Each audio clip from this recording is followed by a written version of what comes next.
evening, everybody, and welcome back to another great day here on Follow Everton. It's your buddy Domino Chris. It is time for our regular watch along. Figured I'd join you today. Thought about jumping on yesterday. Just really, I don't know. Sometimes I just do this when I feel like it. Yesterday would have been a decent one with Arsenal and Chelsea. Um, and I guess it would have just been fun to kind of laugh at where Chelsea are. I really do wish Chelsea would have found a way to just have a few less points, because if Chelsea were in the thick of this, can you imagine the meltdown and the blow up that would be happening right now? And they're really that close. Technically, they're not mathematically safe yet. Of course, Chelsea aren't going to be dragged down, because if Chelsea were to get dragged down, that would actually require some of these other teams to gain a lot of points, which just isn't going to happen in their current form right now. Oh man, my fade on this picture is awful. I'm going to have to change that here in a bit. But hope everybody's having a wonderful day. Nonetheless, let me actually try to change this now. Yeah, it looks a little bit better. Hello to everyone in the comments. We've got a watch along today. Hey, Ems, good to see you. Hey, Dave, good to see you as well. What's up, Wezzo? Good to see you, bud. Yeah, we'll do a watch along. Man City and West Ham, obviously. I'm not going to bother with the other game on. If you don't know who's playing, you can look for yourself. But actually an interesting one from the Etihad, because Kevin De Bruyne out again, second straight game, not even in the squad, much less a start. But questions about his fitness earlier in the week. Thought he would at least make an appearance on the bench given the double game week, and especially after they rested him in the first game. But nonetheless, De Bruyne is out. And Ederson also not playing today. Man City's backup keeper, who I've actually already forgotten the name of, no disrespect intended, Ortega Moreno, is playing as well. Also dropped to the bench the young defender Akanji. Ake is back in for Man City. Ruben Diaz is back in for Man City, I should say, also. Julian Alvarez gets the start again alongside Grealish and Haaland, kind of forming a front three. Really, they'll switch it up. They can play all kinds of formations. And then Rodrigo, Bernardo Silva, and Riyad Mahrez in the in the midfield.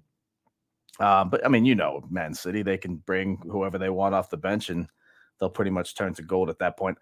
West Ham apparently have been hit by illness overnight, which I found fairly interesting. Declan Rice, amongst a couple others, as Man City take a shot. Julian Alvarez getting right off the bat in the first minutes. It's a save for the Hammers. Fabianski in goal today. Declan Rice, amongst a couple of others, not fit for West Ham. I don't know what illness it was, but there seems to be something going around. We saw Amadou Onana miss last game. Well, he was on the bench, but for all intents and purposes, Onana was too ill to play. Still a bit of a bunch of squiggles in this background here. I'm new to this technology stuff. I love that Ryan and others on this channel think that I'm this technologically savvy person. I don't know anything about technology, but I'll just ride it. It is what it is. 5-0, says Peter Collins. Resting players for the weekend, more like maybe. Very much. Good news on Seamus, says Wezzo. Yeah, I'm glad you brought that up. I'm curious what it's great news. First off, let's get that out there. No ACL damage, says Seamus Coleman on Instagram. But he said kind of cryptically, I'll be back soon. Now, that started to spark speculation on, does that mean this season? It's great news that it's not an ACL, but let's also not forget that it's still a knee injury, and we've only got 4 games left in the season. So I don't expect Seamus Coleman to be back this season. But who knows? What does that mean for the offseason? Will he sign a 1-year deal? Will he, who knows? Will it depend on? I don't think it will depend on where we play. If I'm being completely honest, I think Seamus Coleman is the most loyal to this club. And I think if we were to go down, I think Seamus Coleman not only would come back, but would probably take a wage cut as well. And that doesn't mean he should be forced into doing so. I just think that if that were the necessity and that were the case, then he would. But listen, that's not happened yet. I think we're a long way from that. Quite frankly, I've had a look at West Ham's fixtures, and this game actually means more than a lot of people are getting credit for, because West Ham have to play Leeds and Leicester. Now, what that means is we know the obvious, what we want in terms of the top of your head, right? Because Leeds and Leicester are right around us. Well, let's say this. let's say one or both of those pick up wins against West Ham. Well, that sounds like the worst case scenario, right? Not really, because all that means is West Ham are also dragged back into this as well. Now, having said all of that, that would also mean that we have to find a win along the way to keep pace with these teams, which that might be a disaster. Yes, the ideal scenario is West Ham beat both of them. But just saying, if both of them happen to find a win, then that means West Ham's dragged into it as well. I'm still kind of aggravated that we didn't go for the win against Leicester. We had quite a post-match tempers flared just a little bit because people disagree on things. I'm very okay with that. I don't judge. I'm okay with banter. I was shocked at that point at the amount of people that were disagreeing of what the tactics should have been or what we should have gone for, because we need to win football games. And I was shocked to see that there were that there was that level of disagreement, but it doesn't matter. It is what it is, and we can't control it anyway. John, good to see you, bud. Thoughts on Big Sam going to Leeds? Jeff actually, I was texting our group earlier today, and Jeff came up with. Let me read exactly what Jeff said, because he spoke some sense for once. Just kidding, Jeff. Jeff says it's let's see, what did he say? Sorry. What I see is a no-risk Hail Mary. They've only hired him for the remaining games, and if they stay up, it's a good move. And if they hadn't done it, they were going down anyway. He's kind of right. I don't think that it's a good hire, but having said that, if they would have stayed with Javi Gracia, they might not have gotten another point. So from that perspective, it's not necessarily a bad move. And then you start to ask, okay, well, Chris, if not Big Sam, then who? I don't have an answer for you there either. So from that logical argument, or if you want to call it that, then yeah, it's a decent move. As Jeff said, it's a no-risk Hail Mary. He's hired for 4 games. If he does the job, they pay him an absolute absurd amount of money. And if he doesn't, okay, thanks for coming. It was going to happen anyway. Here's the thing. Obviously, we all know about the new manager bounce, right? Well, their next 2 games are at City, and then they host Newcastle. Now, anything can happen at home. I know Leeds' last couple of home games. Well, I guess they drew Leicester last, but before that, their previous 2 home games, they were outscored 11-2. So it's not like they're buzzing about being back at Ellen Road. What I will say is crazy things happen at Ellen Road. We've seen it before, just like crazy things happen at Goodison Park. Sometimes they can find that magic. Can they find it against a Newcastle team that's full of form and also chasing Champions League? Probably not. And so I say that because their next 2 games are at Man City and they host Newcastle. Where's the new manager bounce? Because it's not coming at the Etihad. I can guarantee you that. And if that happens, I mean, we can clip this and call it a freezing cold take or whatever the case. So if it doesn't happen there, and it doesn't happen when they host Newcastle, well, all of a sudden the message that you've been preaching is kind of gone, unless there's something I don't know. Then they go to West Ham, and then they host Spurs on the final day. Now, West Ham's home form has been pretty good, with the exception of I believe they lost to Newcastle. But other than that, even when big teams have come to West Ham, their home form has been pretty good. Actually, you know what? I better take that back too, because I think they lost to Liverpool as well. Okay, the recent home form's not been great, but for most of the season, West Ham's home form has been good. I don't know. I don't see Leeds going in there, especially given that West Ham might also need that one to be safe as well. So you got to remember, West Ham will be fighting for something as well. Then the final day, Spurs come to Ellen Road. The Spurs are a horrible team, so I have no clue what to expect with that. Spurs very well could be playing for their European football lives at that point. Who knows what will happen the rest of the season? Even as bad as Spurs have looked in the last couple of weeks, they did have a crazy comeback against Man United, crazy comeback against Liverpool, down 3 goals on the road, which is crazy to think of. That the end of that game was so annoying. Richarlison ties it, I think, right into stoppage time, and then Diogo Jota wins. It made you want to throw up. But point being, Spurs have at least shown in the last couple of weeks that they can come back from a bit of adversity. So I guess my thoughts are that Leeds are probably down. I honestly, I think at this point, if I'm a neutral and you strip the name Everton off and you just looked at all of these teams, I would say Southampton, Everton, and Leeds are down. Now, I don't want Everton to go down. I hope we can somehow find a way. I think that we really blew it against Leicester, and I think that that's going to be one that people remember. Unfortunately, for the wrong reasons, but I'm just going to hope that I'm wrong. What's up, the Blues? Good to see you, my mate. Must apologize for being upset about Seamus the other night. I'm a nurse and I've seen this type of incident. I had mostly Seamus on my mind. What do you mean, Ems? just being upset about him. I mean, we were all upset.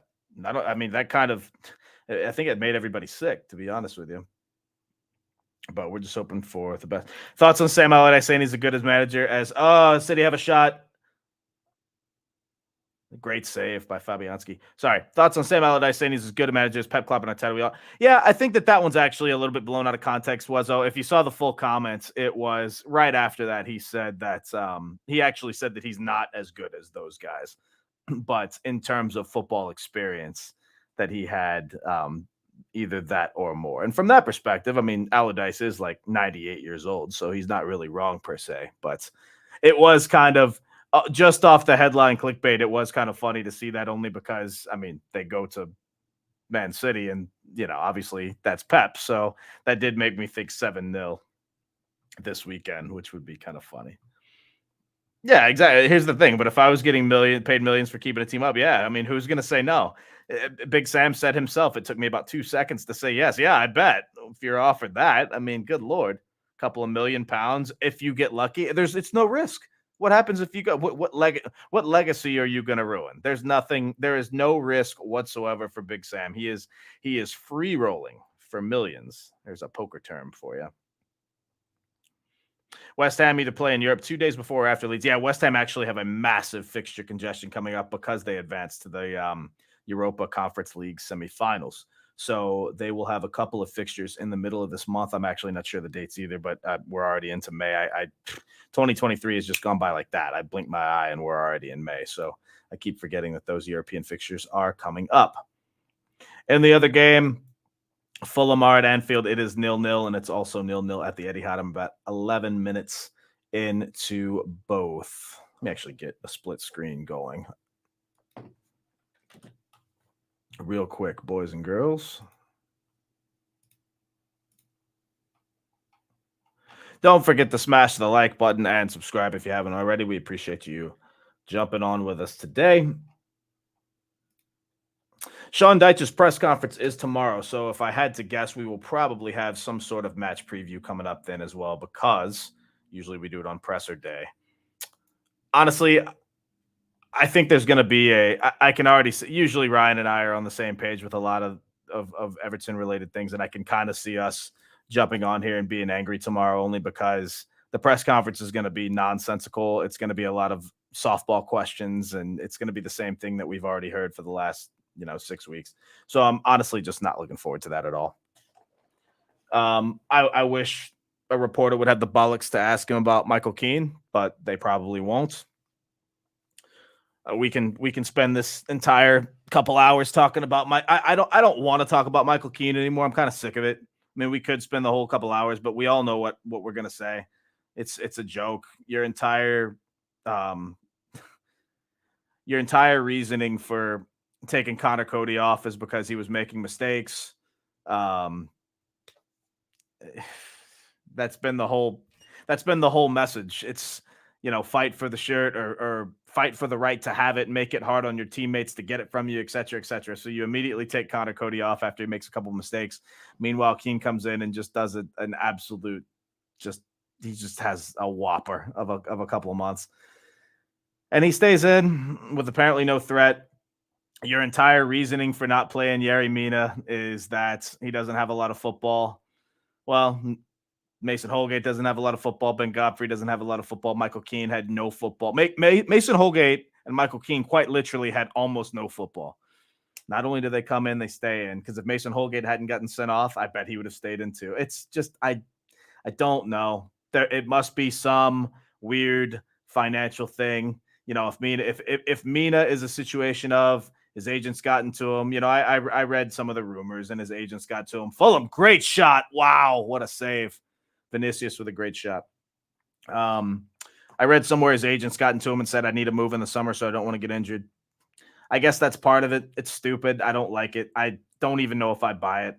With Connor Cody, I don't think there's any incentive with the loan or any financial something. I don't know. I'd like to think it's none of that stuff, but West Ham are not quite safe yet, Jim, but you're probably right. Just not official yet. Yeah, but Wezzo, here's the thing, mate. The performance was encouraging, and I want to give that credit where it's due. Okay. The Everton players seemingly didn't stop.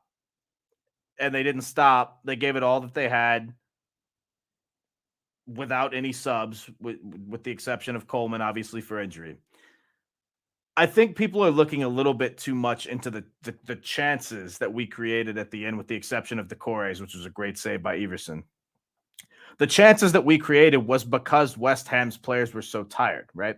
So West Ham bring a couple of subs on, including Daka, and they don't seem to be having the effect because their defense is still just absolute shattered tired. The game was just screaming for Damari Gray. I mean, any sort of pace, and just you can just step on a team while it's down. The defense is so tired; it just needs a little bit of pace to it. Someone to just run past him and say what you want about Damari Gray.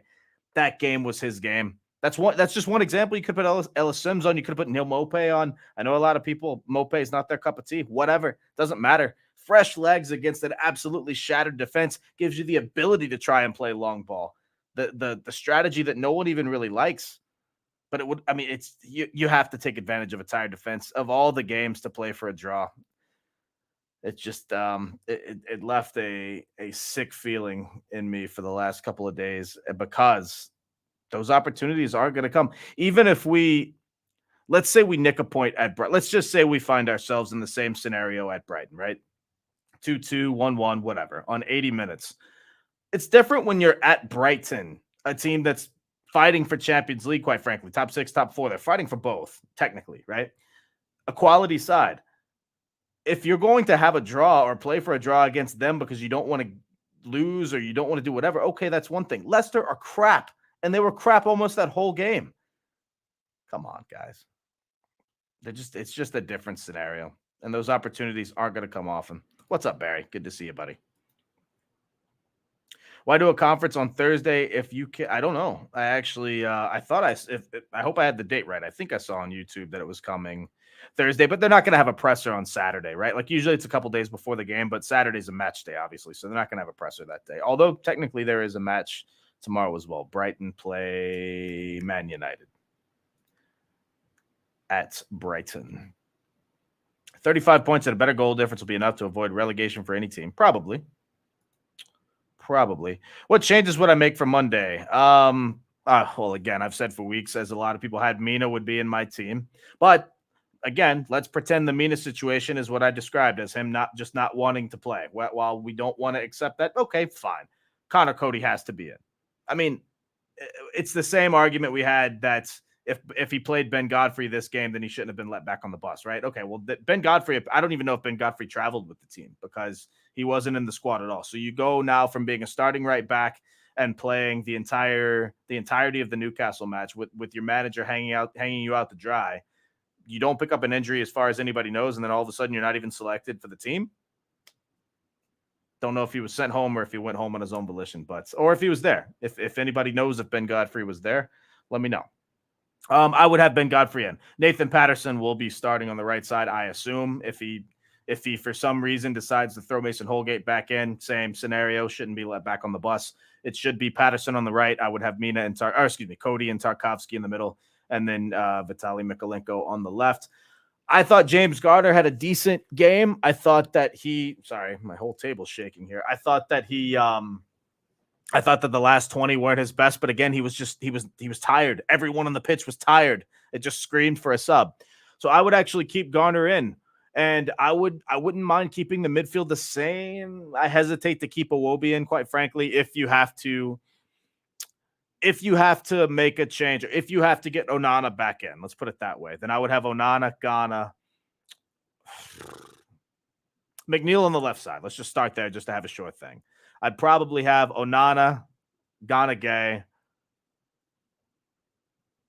and I guess Garner. I guess you're dropping Decore. Decore really didn't have a very good game last game, in my opinion. He had a shot at the end. I get that, but he didn't have a great game. I'm okay with dropping Decore, and I want to see James Garner on the right, even if it's not his quote-unquote natural position, because that's a testament to how good I think that James Garner has been the last couple of weeks. Didn't set the world on fire, but he was very competent in midfield, seemed to make the right passes. I'm fine with giving him a shot on the right. That's one of those, though, that could backfire, and so I wouldn't hang my job on that by any means. But that would be the squad I want to see. And then, of course, Calvert-Lewin up top. I also don't mind if you want to try a 4-4-2 with Sims and Calvert-Lewin up top. In that case, you would probably see McNeil on the left, and then I guess Onana and Ghana Gay, and then I'm not sure who's on the right in a 4-4-2 in that scenario, quite frankly. Yeah, a lot of us are upset that Gray didn't get in. The game was screaming for Damari Gray, no matter what you think of him. So Deitch will just get, Deitch isn't going to have any of the Keane questions. He'll deflect just like he did last week, and he'll try to change the subject, or he'll try to find a way to say that Keane had a good game. And that's actually more infuriating when he just blatantly either lies or just tries to spin it in the weirdest way. I mean, everyone has eyes. Everyone sees how bad Keane's been playing, and I'm not knocking him as a person, or he's still wearing a blue shirt. I'm going to support him. I don't get what I just don't get it. I don't get the need to stick with someone who's playing obviously so badly. I don't get it. Jamie Vardy absolutely turned him inside out too. Won't have much of the ball versus Brighton and City. We need Onana back in for Garner. I think it's okay either way. I think James Garner brings a lot to the table. Yeah, Decore, I don't know what if anything it'll take to get back to what he was. He was playing well. He was playing well before he had that. I can't say that brief moment of insanity, because if you had watched a couple of games this season, you kind of saw that coming. He had a moment against Forest. He had a bad moment against Leeds. And you just kind of saw this brewing. Got caught at the wrong place. Wrong place, wrong time, wrong guy, I guess, because, I mean, let's face it, if that's not Harry Kane, if it's somebody else, you don't know if he goes down like he's been shot or not. So, is what it is. West Ham on the move here. Mikhail Antonio all by himself and just runs about 50 yards and dribbles it out of bounds. So, West Ham shorthanded today. I don't expect many, if any, goals for West Ham, but we shall see.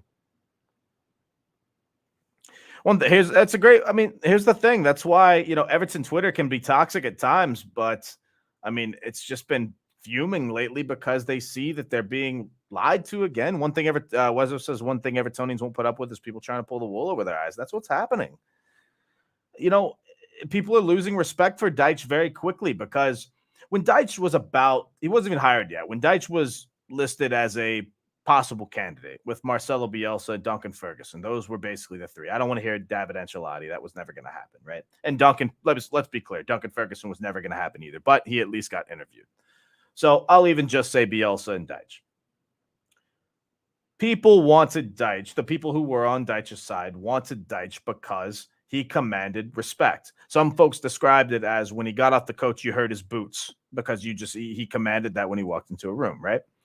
He's losing respect with everybody right now because he's trying to, what's a great analogy? Feed vegetables to a kid and tell the kid they're chips. It's just, he's trying to feed you some sort of nonsense and then spin it in a way to where this is some facade. But I don't know if he just thinks everybody's just blind, stupid, both. I'm not sure. But nobody's really buying what he's selling anymore. And you start to wonder now, if us fans can see that, what's going on in the dressing room, right? Because we all know what happened with Decore and Frank Lampard, and it wasn't just Decore. There were a few folks that had a go at Frank Lampard because they realized he was a fraud. Frank Lampard can preach all this, rah, and let's get behind the team and let's get going. Let's do that in spirit of the Blues, etc. Because I think Frank Lampard did have good spirit. I think in Frank Lampard's heart, he wanted to do well at Everton. I really do. I think he got us as a fan base. I think he got the club. I think he embodied that spirit. The problem is he's just not capable. I embody the spirit too. That doesn't mean I need to go be playing striker or manager or anything like that. But we all, he wanted Everton to do well. But people started to realize that some of the things he's saying just don't make a lot of sense. It's kind of where I'm going with Deitch at this point. But again, I hesitate a bit because I think that there still might be some financial ramifications that we must not know. And we all know the financial situation we're in. Whatever. If that's the case, and Deitch is being made this show pony, if you like, or the scapegoat, or the face of all of it, then whatever. But I'll tell you what, he is certainly being made to look that. He's being made to look foolish right now. Man City, oh, it's Holland. Holland's missed the target by that much. Still 0-0. City have had basically all of the chances into the 24th minutes at the Etihad. Peter, you didn't want Deitch. I'm assuming you want Bielsa, and if not, then who did you want? Bad as Frank was, he recognized that Keane is not a Premier League defender. Yeah, here's the thing. Say what you want about Frank Lampard. He got that one right, didn't he? Our defense has gotten worse under Deitch. I didn't think that was really going to be possible given his pedigree, given what he was allegedly going to bring to the table. I think the stat was something like expected goals against under Lampard was 1.7 and it's 1.9 under Deitch. We all know the Michael Keane stats. I don't need to bring that graphic up again. Something like 20 goals now in 10 games after Connor Cody had what 4 in 4 games, something like that. And again, let's have this very right. I'm not advocating for Connor Cody to be selected to the Premier League starting 11 this season. What I am saying is he was yanked because he was he made a couple of mistakes. Connor Cody was not a shocking I mean, he had a mistake at Anfield and he had a mistake against Villa. Other than that, he had 2 clean sheets.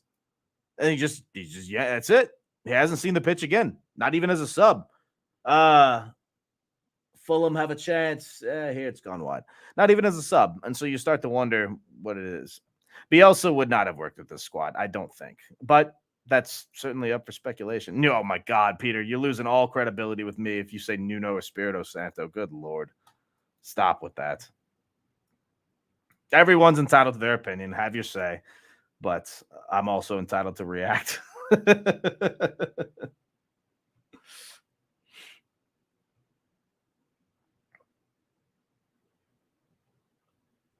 Yeah, but here's the thing, mate. Peter Duggan says, I don't think anyone could have kept us up this season, but I wanted someone who could build a foundation to maintain Premier League status. Bielsa and Nuno did that when promoted. Deitch failed that. Yeah, but Deitch, you could make that argument with Deitch as well. I mean, he's talked about establishing an identity with the club. He's talking about working under any budget. He's obviously taken a team down, brought a team back up, got a team into Europe. And I'm not saying, you say what you want about Deitch. He's got those things on his CV. Some people are saying he's not good enough for Everton Football Club. He's not good enough for where we want Everton to be. But the situation that Everton are in right now and the mismanagement they've gone through, then Deitch makes a lot of sense. I wish we could get somebody better. Who would want to come here right now? I'm not trying to be negative. I'm being realistic today. Wezo, I'm with you, bud. I'm totally with you on this. Keane makes so many mistakes per game. It's absurd. We're on the same page. Keane has had some bad moments. He's had a couple of bad games. Keane's game against Leicester was on another level. Like, you'd like to think that just as a common sense human being, Deitch would see that and say, okay, we at least just need to give this guy a break or some kind of confidence boost, something. Don't know. I mean, even everybody, like, all the way up top, you could even talk about Neil Maupay starting and then having a bad game and then getting pulled. And we all know Maupay's not really had a good game, but the point is, it's not like Deitch just kept him along. It's just Keane. It's his mate. He has this special affinity for Keane that no one really understands. Peter, Bielsa was about to get Leeds relegated last season, and Nuno was threatening to get Spurs relegated. Maybe I'm exaggerating a bit with Spurs, but he was doing a horrible job there. And even though Leeds fans still have this crazy affinity for Bielsa was doing horrible at Leeds. So I don't disagree. I mean, you're entitled to your opinion, but that argument to me doesn't hold water. I don't think, and not to mention with this current squad, I don't think it was. I don't know what the answer was, and that's the thing. Well, if not Deitch, then who? I don't have an answer for that. The squad is bad. They are not a Premier League squad in terms of talent. When fully fit, you can make an argument that there are 3 teams worse than they are. And right now, we're about as fully fit, with the exception of Seamus Coleman, as we've been all season, right? Unless I'm missing something. Obviously, Andros Townsend's out, and At the beginning of the season, you thought fully fit meant Ben Godfrey in the center. Not the case. Let's not forget, by the way, we signed Connor Cody and James Tarkovsky to replace the nonsense that was Michael Keane and Mason Holgate. And now we're right back to Michael Keane. Bielsa wouldn't even take the job. And yeah, I saw that rumor. I also heard the rumor though that his staff was too expensive. So he didn't have a staff at Spurs. I actually didn't know that if that's the case. But I mean, to me, that's irrelevant. If he didn't have a staff at Spurs, who's to say he would have had a staff here? So I don't know. Whatever. I think we just disagree on this one, Pete, and that's totally fine. No worries. I saw the rumor about Bielsa not taking it until next season. I saw the rumor about it being too expensive. So, but regardless, I don't think the squad would have been able to survive under Bielsa ball anyway. But having said that, all it would have taken was to be Here Comes City, by the way. Sorry to interrupt my own thought. That's a shot. Oh, it's just at the outside of the net from Jack Grealish. All it would have taken was a little bit of common sense from a management perspective with this current squad. As bad as this squad is and has been, all it would have taken is some common sense. Well, yeah, he could have made a sub and we could have also drawn or lost against Forest. Well, yeah, he could have made a sub and we also that sub could have made a mistake against Leicester. I don't want to hear that. I want to see my manager actually going for games. We need to win games. Let's say you go for it in 3 of these matches, okay? Same scenario as we just saw at Leicester. 2-2, 80 minutes. 3 of these matches take place. 3 same scenarios, and you go for it in all 3. You lose 2 and you win 1, okay? That's absolutely no different than if you'd have just drawn all 3 anyway. Why don't you go for that? If you go for it and still draw, that's also a likely scenario. It's not just the poker gambling mentality in my head. It really isn't. It's just the fact that I have eyes. I've been watching football a long time. When I see a team there for the taking, I know I'm speaking about Everton, and I'm not talking about putting on some crazy super sub. All I'm saying is it's just simple tactics. Their entire squad was just shattered. And we were still getting some decent chances with our tired players. I mean, our players ran their legs into the ground. McNeil, Decore. I'm not knocking anybody's effort. I loved everything our players gave us. They couldn't give anymore. That's what substitutes are for. Didn't even bring on an extra defender to consolidate the point. That's the thing. It's got to be one side or the other. Even at Burnley, if you remember, when we went to Burnley last season, he brought on an extra defender, and then Burnley scored anyway because John Joe Kenny's a friggin' idiot. Not exactly a game I wanted to think about today, but just going back to what Sean Dyche has done in the past. He has, if anything, he's at least brought on a defender as a sub. No, he didn't do anything. You're putting everyone at risk. Not to mention injury is probably more likely with tired legs anyway. I mean, no matter what way, in my opinion, that you want to come at this, it's bad. Here comes City. That's off the post. Oh, it's just missed. Great pass from Holland to Rodrigo. He's got it past Fabianski. It's off the inside of the post, kind of curled across the goal mouth, and then just missed the other post by about 6 inches. So maybe about a foot, but whatever the case, still 0-0, 32 minutes in. Subscribe to my channel, Ems. Thank you very much. I appreciate that. I've actually been slacking a little bit only because I have had a couple interviews cancel on me, so I need to get some more content on there, but that's totally my fault. I should have had a backup plan and then gotten some more reviews or content out there. So stay tuned, though. More content will be coming soon. I appreciate the support very, very much.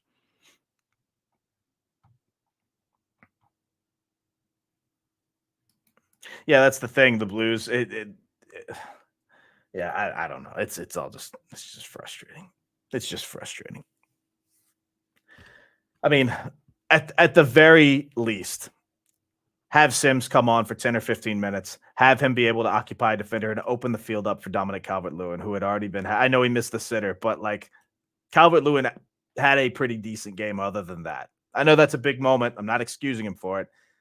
McNeil also had a solid chance where he could have just he took a shot from about 20 yards out instead of just slotting it right through to Calvert-Lewin, who probably would have had a tap in. There's a lot of chances that we can point to, but that just goes to my overall point that Leicester's defense was so poor and we couldn't take advantage of it. What I will say, and we'll cover this more in the match preview, so I don't want to talk about Brighton too much. All I will say for now, Brighton have a lot of fixtures. They have a double game week this week, which is game week 34, game weeks 36 and 37. They also have 2 games per week. Those weeks they have the most games left of any Premier League team, and they're already tired. Now, having said what I just said, though, they tried to manage their minutes last game. They put 3 starters on the bench, including Matoma, McAllister, and somebody else. And all they did was beat Wolves 6-0. So do with that what you will. My hope is that they're a bit tired legs when they play us next week after playing Man United this week, or midweek, I should say. Next week. No, the game is Monday, so it is next week. My hope is that they're tired. Don't see it happening. Not feeling good about it. But we give that kind of effort, anything can happen. And we had a fair amount of rest Monday to Monday. So hoping for the best. But Brighton are just a team on fuego at the moment, seemingly. Here comes City. They are in, and it is a corner. All City for the first 35 minutes. Still no goals, though. West Ham holding tight. I do expect... this might be one of those games, though, that when City do finally break the dam, then it's a flood. But we shall see.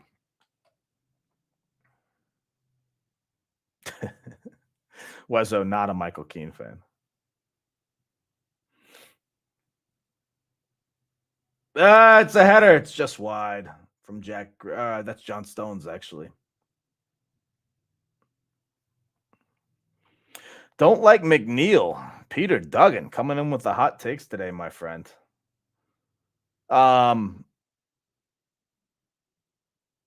Okay. Well, if the reason you don't like him is because it's just he's relying on his left foot, then I mean, I can't argue with that. He did actually have a shot with his right foot, albeit not the best.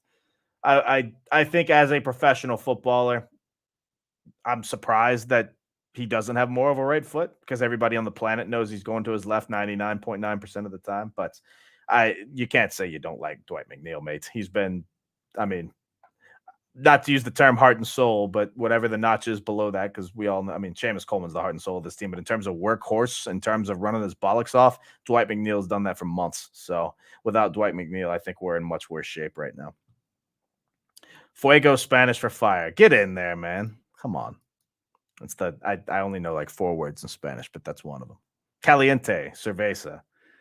Important things that you have to know when you go down to Mexico.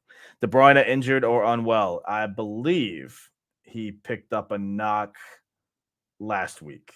I don't know when, if it was training or what, but there were questions about his fitness earlier this season. It looks like we might have a penalty at Anfield. I'm not sure. Hang on. Let's see if that was in the box. Oh, that is such an atrocious call. So Fulham defender kind of waits on it a bit and then kicks out, and Darwin Nunez dives as if he's synchronized swimming. And somehow this has been given as a penalty. VAR is going to review. I mean, it's just a clear dive. We'll see. We shall see. Yeah, but again, De Bruyne was out for the first game, and you thought it was just a precaution. As City have a shot, almost here, cleared out. You thought it was just precaution because, I mean, City do need these games, and it's not like it's I know City are City. I'm not denying that their talent is unbelievable, but I mean, it's still the Premier League. You have to put a full squad out, you would think, especially to start a game. They've actually rested a couple of players this game, but they have looked the part anyway, despite those restings. I expect to see Phil Foden a bit later as well. Penalty is VAR checked, has held up the penalty for Liverpool at Anfield. What a shocker.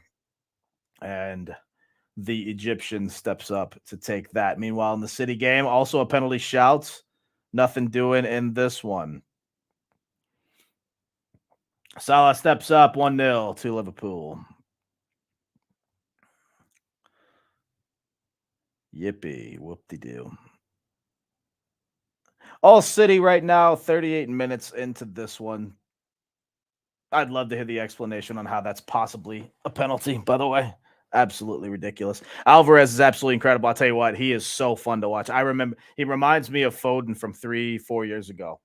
Because I remember 3 years ago, I guess, might have been the COVID year. But I remember watching Phil Foden and just being like, this kid is ridiculous. It just seemed like he just won't stop. And the goals he was scoring was just ridiculous. Everything he was doing on the ball. And people forget how young Phil Foden still is. He's in his early 20s, but he's just been doing his thing for so long. I think Alvarez is going to be an absolute superstar. Here comes Grealish into the middle. Nothing doing just yet, but City still have possession in the final third. Sorry, that is Bernardo Silva. Grealish right behind. Yep, City in full control of this one, but still 0-0. I'll tell you what, Alvarez is probably the best. I put Alvarez in my fantasy squad this week because one, it was a double game week, and I figured, well, if Haaland, I figured if some scenario came where Haaland got taken off at halftime, Alvarez might come on and score. And it was a double game week, and I was like, you know what? I'll throw a dart at the wall. Maybe he'll pick up a goal, right? Because he was so cheap, I had to make my other squad fit. Not only that, Alvarez has an incredible game, and then he gets another start because Kevin De Bruyne is out. So now I look like this fantasy Nostradamus genius, which is great. Yeah, I don't mind saying this live on air because I thought about putting a tweet out, but I just didn't feel like dealing with it yet, but I will. I don't forget the Everton ties, forget the Everton bias, forget everything. I don't see how any neutral person can look at Jurgen Klopp, watch what he does, and then become a fan of Liverpool Football Club. I don't understand how any Liverpool fan can defend that other than I guess they love when he's on their side. They love a bully. They love whatever. I don't get how any neutral can look at that and just think that that's good behavior or think that that's somebody I want to support in any way, shape, or form. Don't understand it.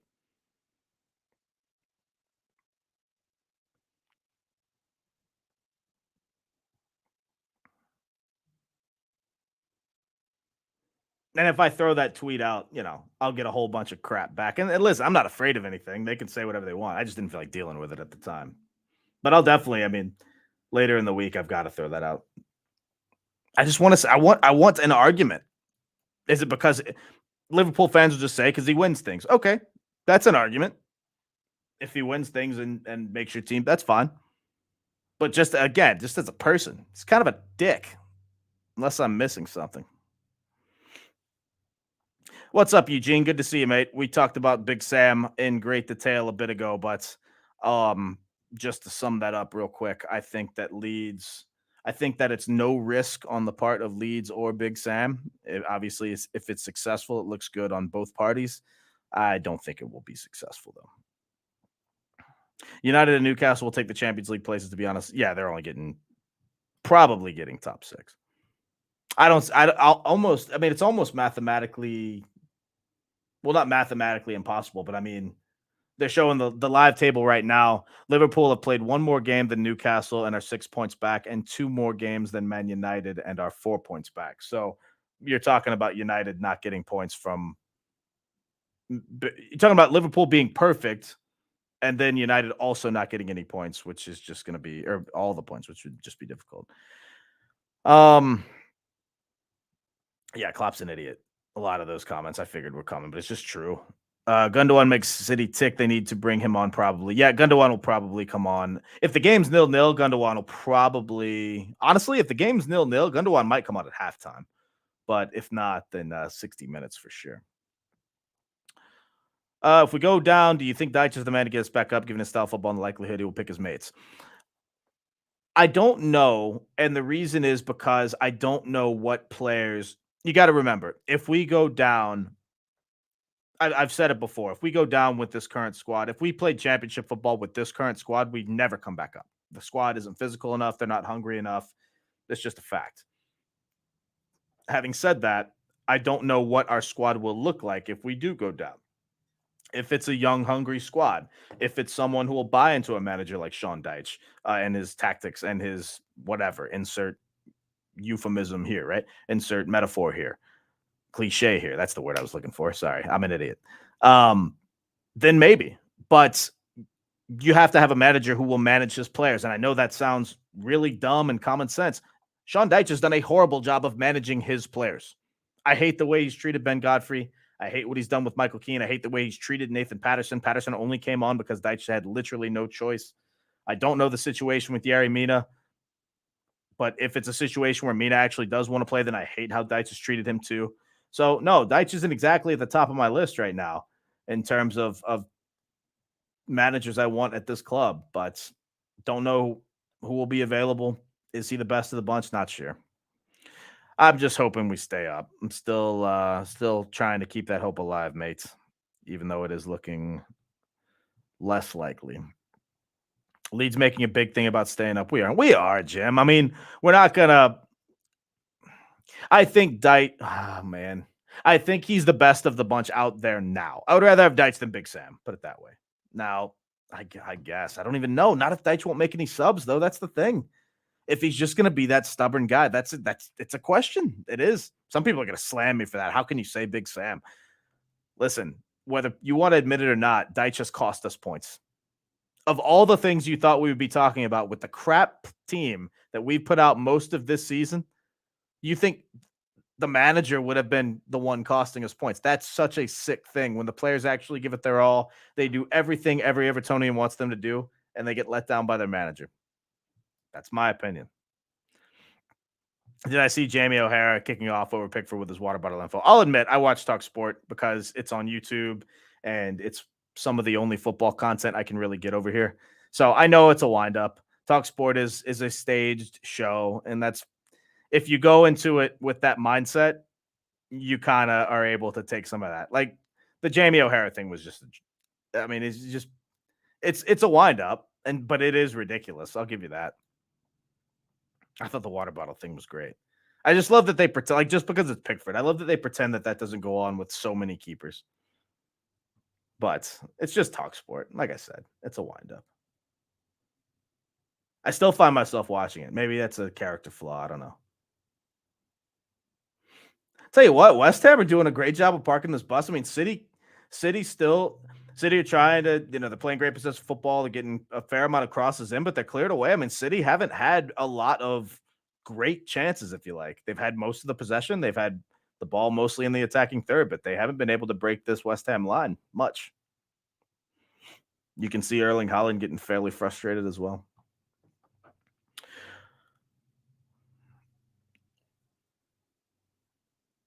Watching this tonight, I can see Leeds getting something on Saturday. Well, I'm not going to go that far. How long have I been supporting Everton? About 15 years, my friend. So I've seen a lot of crap. Yeah, it is funny thinking about support over the years because again, we didn't get a lot of games on TV back then. I know they had a contract with ESPN, so we'd get a game every now and then, but I mean, they're not Everton were only on, a few times a year, if that. But they did show them more than like let's say if you had your quote unquote big however many club, your Man United's, your whatever. Obviously, American fans would have that bias for a lot of them. But Everton also had Tim Howard and Landon Donovan. And so, from an American perspective, there weren't a lot of Americans in the Premier League at all. Clint Dempsey played for Fulham and Spurs. Obviously, Brian McBride, Joe Maxwell, but there weren't at the time a lot of Americans. Brad Friedel, I think, played for Villa. Whatever. Um, but that's what got me into it. And a lot of other Americans, a lot of Americans have a similar story. But I mean, I remember the '09 FA Cup semifinal. That was what really put it on the radar of all man. Because I love Timmy Howard. Timmy Howard was my guy. So was Donovan, to be fair, because I was a striker. So I love Donovan's speed and his awareness and all that sort of thing. But Timmy was just the man because he was just ridiculous. And so but it was still a very loose following for many years. I'd say probably until, I don't know, I'd go to the pub and watch the game mid to 2010s, 2016, whatever. I'd say I really got more into it though when the Premier League went to NBC. And I think that was 2015, 16. I can't remember if that was the year, but whatever the case, that changed it because all of a sudden we got almost every game. And that really changed the game because we were able to watch. And so obviously that makes you closer. Then I started going overseas a couple of years later, and then that changed everything. I mean, once I went and saw the community and met some people over there, I was all in. But I've been watching games for quite a while. Don't call me a front runner.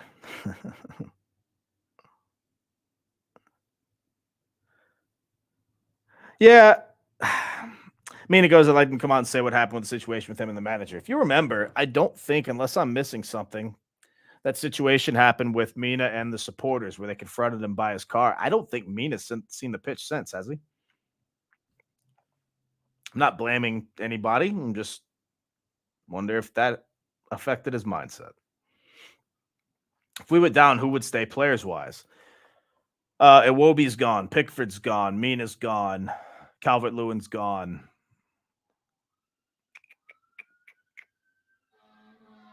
Decore is out of contract, right? Onana's gone. Don't know what Ganagay would do. That would be a question. Probably leave.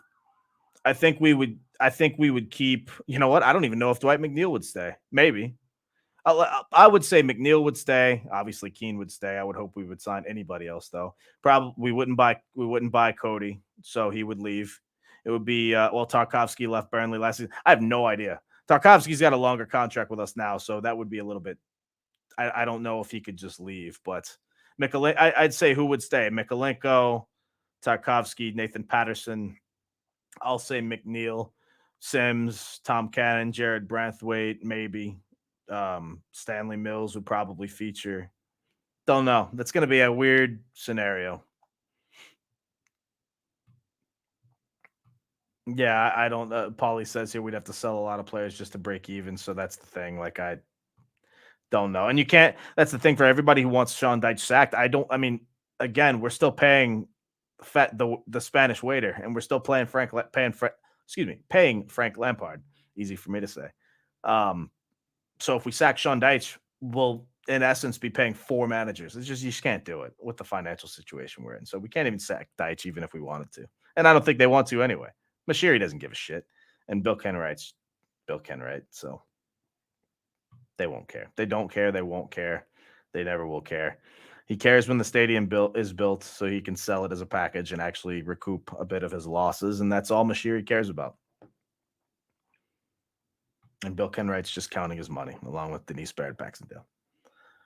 One day we're gonna do a full-on special on the board with the tongue lashings and all, or maybe not. Maybe it'll just make everybody too angry. I don't know. Change of manager for next season, regardless of the outcome. No shot. You got to remember, Dyche gets this massive bonus if he keeps us up, something like £1.5 million. Dyche isn't going anywhere if we stay up, and I don't think he leaves if we. I think that if we go down, and if Dyche leaves, it will be on his own accord. I don't think Dyche is getting sacked regardless. I think if we stay up or go down, and we stay up, Dyche definitely stays. If we go down, it's his decision. Listen, I want to say this. We won't stay up if he builds a team, improve that at Burnley, yada, yada. Okay. Sorry, I didn't mean to disregard your comment as not by any means by saying that, Peter. I was just pulling it up for one reason. Go back to Burnley going down last season, right? Burnley had this takeover that basically ruined their finances. Burnley had to have a fire sale of all of their players. A lot of people, including myself, said I wouldn't be shocked if Burnley did the double drop because they don't. Who knows what their squad's going to look like? They had to get rid of everybody: Nick Pope, Ben Mee, James Tarkovsky, Dwight McNeil, a couple of others. They got rid of anybody. Chris Wood. They got rid of mid-season last season because they had to.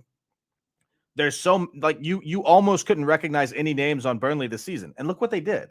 And the only reason I'm saying that is you still can put a squad of decent players together and have a manager tie it all together. I don't think Sean Dyche is that guy. Nobody knew what Vincent Kompany was because nobody had seen this before, right? I don't know. I don't think next year Sean Dyche is the guy. That was asked of me earlier. I kind of tiptoed around it because I wasn't sure, and I'm still not sure, but my gut says no. I'm just saying it's not the Grim Reaper at the door of if we go down, we're never coming back up. Is it likely we come back up after 1 year? No. Is it possible? Yes. And so that's, I guess, one of those where if it does happen, I'm still going to remain optimistic or at least try to. I'm still going to be on this channel. I'm still probably going to fly overseas and go to games. It's going to be a lot less. I'm going to be a lot less excited about spending all that money, but I mean, I'm still going to do it. I'm never turning my back on this club under any circumstances. So, Friedel was a great goalkeeper. The farthest the USA has ever gotten the World Cup, 2002. Friedel was our goalie. That quarterfinal game, we absolutely outclassed Germany and lost 1-0. Still upset about it. It's been 21 years because we haven't gotten anywhere close. City are managing their minutes. Donovan was class. Donovan actually was kind of a dick. He was class. He was a good. He was a great. He was great. It's a stretch. He was a good footballer, and he did really well for Everton. He actually did, I think, better for Everton than he did in the U.S. Which that might be a stretch, but I guess I didn't. I wasn't a big MLS fan, so it was really good to see him be successful for Everton. Didn't set the world on fire, but I think Evertonians took to him well because you could see he was always fighting, and you saw that. I loved the pace that Donovan brought. It seemed like when he was on the pitch, everybody was faster. And honestly, that's what I thought about Anthony Gordon. The first during the was it the COVID? I think it was the COVID year, 2019-20. I thought Gordon was such a spark. And then they loan him out the next season, and I was like, what are you guys doing? Because I really thought that he was I thought that he brought a great pace and made the folks around him better. Because if you recall, of all the good things we say about Ancelotti, Ancelotti was very stubborn that year too. He was sticking with his guys no matter how badly they were playing, and we played like crap towards the end of that season. But whatever, another story entirely. The Brighton game, wasn't it, that kickoff with Gordon? Mina played in Lampard's last game versus West Ham. Which one are you talking about, mate? The kickoff with Gordon? You talking about the fan, or what are you talking about? Oh, you're talking about talking about the fans with the cars. I think that was after Southampton. Not sure though. Tom Cannon's done very well, Ems. Chris is a glory hunter. Yeah, you caught me, Jim. You got me. Have I seen this save by Timmy? He was airborne jumping back to his goal. I've seen a lot of great saves by Timmy, especially in the USA shirt. I don't know how closely you follow international football. One of the games, if not the game, that put Timmy Howard on the map was the 2009 Confederations Cup against Spain. I forget how many matches Spain had won in a row, something like 38 or 30 something. Spain were the number one team, hadn't lost a game in over a year, something like that, a couple of years. And then the USA win, and they win 2-0. And Timmy Howard had some absurd amount of saves. And I mean, they were all like, watching that game back is still ridiculous how we won that game because Spain were just on such another level. And Timmy Howard just wouldn't take no for an answer. The saves were such quality. Anyway, point being, like, that's what really that, and then the obviously the FA Cup semifinal. Matter of fact, I don't remember which one was first. Might have been the Confed Cup. Whatever. That was a sick game. Sick year. 2009 should have been a good year, shouldn't it? Blues. I had a couple mates who went to that game, by the way, the FA Cup final. Didn't even get to their seats. Didn't weren't able to blink an eye before Saha scored that goal. Do I follow any American sports? So I grew up a big American sports fan really until a few years ago. I had so I grew up in Louisiana. So we had Louisiana State University is my university, and college football is like a religion down south. That's actually, I'd say, the closest to the Premier League in terms of communities and passion and just sheer intensity is college football in America. And that's a huge thing. So I grew up a big college football fan. The New Orleans Saints in the NFL are about a little over an hour down from where I grew up. We had season tickets to them growing up as well. I grew up a big ice hockey fan. We didn't have a team where I grew up, but I followed a team, really a couple from around the country. And I say I was diehard, but it's just different when you don't grow up with it in your city and whatever. So I still, like, the hockey playoffs are going on right now, so I watch the playoffs, but I'm not fully invested in a team. I'm more of just, I enjoy the game, so I watch it and the intensity and all that sort of thing. Was never really into basketball, was never really into baseball. I think baseball is just incredibly boring, and golf kind of the same. I mean, if it's a major, like, the Masters or the US Open or whatever, I'll watch that. Maybe the last day. I still can't watch the whole thing. And then I like to watch tennis, but same thing though, only the Grand Slams. I can't watch tennis all year long. But football and ice hockey, were my American football and ice hockey were my two favorites growing up. I never really I was way into the US national team, never got into MLS. And then obviously the Premier League in the mid to late 2000s I started watching. What about you, Wes? Do you watch any American sports? Or anybody in the comments if you're into American sports, which ones do you watch and who are your teams? Get rid of Tarkovsky. You need to get out of here, man. What's the matter with you? Tarkovsky, I hate to be that guy, but Tarkovsky, since Michael Keane came in, has looked a lot worse. Wonder if there's a pattern there. No, I don't trust Deitch. That's the thing. I don't trust Deitch. I guess I'm trying to formulate scenarios where it could work. But again, if not, who are we going to get? And sometimes I hate that argument because if you're a squad with a little bit of promise or a little bit of anything, like last season, I sort of I didn't buy the who are we going to get? If not Lampard, then who? I'm not buying that because we had a team that could create something. We had Richarlison, we had Gordon, we had Calvert-Lewin, we had, despite what you think of Gordon now, last season Gordon was viewed as someone who could create things, brought the intensity, ran the socks off, whatever. In my opinion, and in a lot of people's opinion, that is something that we could have a base and something that a manager would want to come manage. Quite frankly, right? This season, I don't, if not Deitch, then who? I kind of buy that argument because I don't know who could come in and manage this side. And I especially don't know who could come in and manage a side where they don't even know what they're going to get. A lot of people are saying throw the kitchen sink at Graham Potter. For what? Why would Graham Potter come to Everton? Maybe he will. Don't know. Some people think we missed out on Eddie Howe. I don't think Eddie Howe would have been able to be Eddie Howe at Everton. I know everybody looks at Newcastle and sees what Eddie Howe is doing. Eddie Howe's got a lot better players at Newcastle. All right. Sorry, I'm not saying Newcastle are a bigger club. I'm not going down that road. All I'm saying is look at their spending, look at their wise spending, I should say. Well, except for Gordon, but you know what I mean. They bought Isaac, they bought the players they got. Like they are actually building their squad, and they've just made a bid for who did they just bid for? Rafinha from Barcelona apparently is linked with Newcastle now. So I saw some jokes earlier. They're going to loan Gordon to Oldham Athletic, which I thought was pretty funny. Oh, sorry. Now I'm just catching up on the comments. Wish we could get Graham Potter. Yeah, I wish we could get him too. But one, would he be able to do anything with the side? And two, would he even come to Everton? Don't know. Yeah, Timmy loves Everton, mate. He bleeds for the badge. I've met Timmy a couple times. Really nice guy. Only good things to say about Everton. Ems says, I think we'd have got Chris Wood on loan. I don't know. All I know is if he would have come in, we would have got somebody. Literally anybody. So stupid. Didn't Tim Howard make the most saves ever in a World Cup match? I believe it was against Belgium. And I think I forget the count. I don't know why I want to say something like 16 or 17. I know that sounds ridiculous, but that might have been the number. I'd have to look that up. The championship is still physical, though, mate.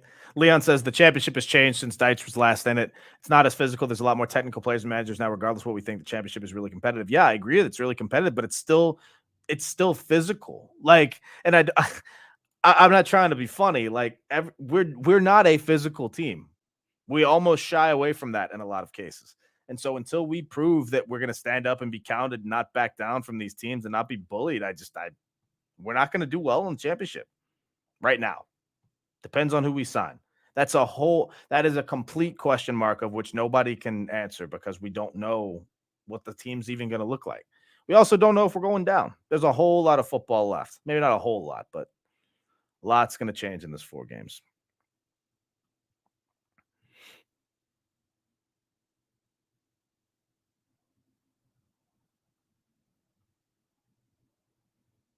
Don't be surprised if Deitch brings in Ashley Barnes. He's leaving Burnley at the end of the season. I'm sure Deitch is the number on speed dial. Maybe. I don't remember the Blues. If Mina's played since then, he played in the West Ham game. I'll trust you on that one. I don't remember him playing in the West Ham game.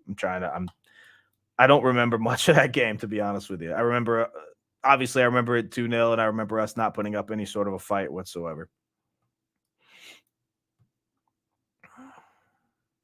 Everton is set to hijack the Bellingham deal. How funny would that be? Chris, have you put a link in the chat to your channel? I have not, Andy Mans. That's a great idea. Let's just put that up. Honestly, I also don't have a ticker up, so I'll put that up as well. If you haven't subscribed to my channel, please do that. It's on the screen now, and I'll actually put that in the chat as well. You fine people. And if you happen to have a Twitch account, you can actually see that link in the channel as well. Throw a follow on there. I assume a lot of you don't have Twitch, but just in case you do, throw that on there as well. Timmy did score a great goal, didn't he? Didn't even say. It's funny. I saw an interview he did about he didn't celebrate after that goal because I think he was so he was just kind of surprised and didn't really know what to do. But he said if he ever scored again, he would celebrate, which was pretty funny. Not a big fan of U.S. sports. Super Bowl goes on too long for me. They really drag that out, but I like the whole build up around it. I've been to two Super Bowls, and it is like well, this is back now. It's even worse, actually. Now it's like a corporate event, which kind of sucks. I went in 2000, February 2010 and February 2012, and it was like an actual circus, like an actual just amusement park. Like there were amusement park rides outside of the Super Bowl. There's all kind of Hall of Fame events. Like it is a massive, massive undertaking. And I'm told now, I mean, now there's parties and gatherings and podcast rows and all this stuff all week. Like every single day is a different thing for a week or two beforehand. It's nuts. Plus, it's thousands of dollars to go to the game now, which I'm never going to spend unless I don't know. I could probably find a way if the Saints were in it again. That was my first Super Bowl ever. The New Orleans Saints were in it. They won. They've only been to one Super Bowl. Probably one of, if not the best sports days of my life. Top three for sure. Probably top two.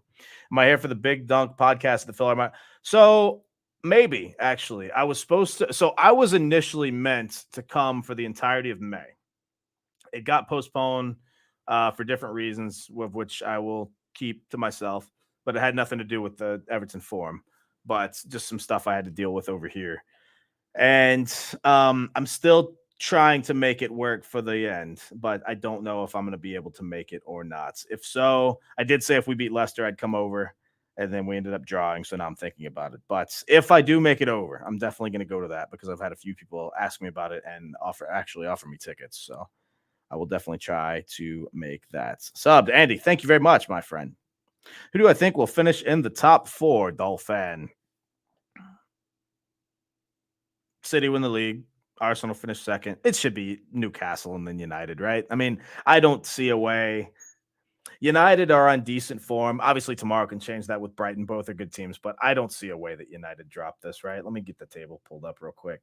Yeah, I mean, United have a couple of games on Liverpool and a pretty massive point difference. If Liverpool win this game, they do keep the pressure on a little bit. City have their first goal.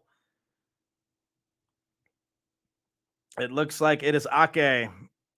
It is. I don't know who sent the ball in, but City are up 1-0. Great header, straight down. Great set piece. Just fly half the way over. I know, right? I do want to come. Who sent that in? If someone could tell, it wasn't. Was that Riyad Mahrez that put that in? We'll see who gets the assist in just a bit. But City are up 1-0. I will get this ticker going, by the way. I do want to come over. I have to make sure things are right over here. Trust me, in the past, I've come over multiple times when I didn't exactly have things sorted here, and then I had a whole mess of stuff to do when I got back. So I'm trying to try this new thing called responsibility and adulting. I know it's stupid. I've already tried it before. I hate it, but we're giving it one more go. I'm not happy about it. All right, let's see.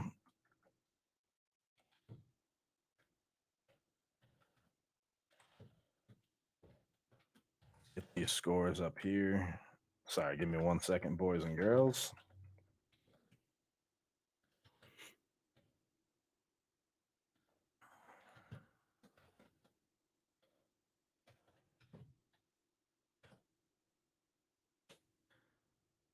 Sorry, boys and girls. Give me 1 second. Let me just look these, make sure I get the assists right. You never want to have those wrong.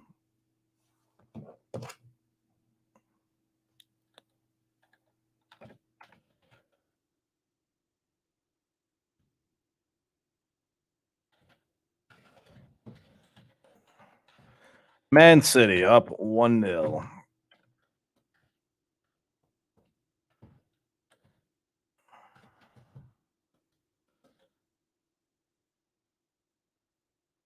Okay, in the 50th minute. That was Riyad Mahrez that put that in, by the way.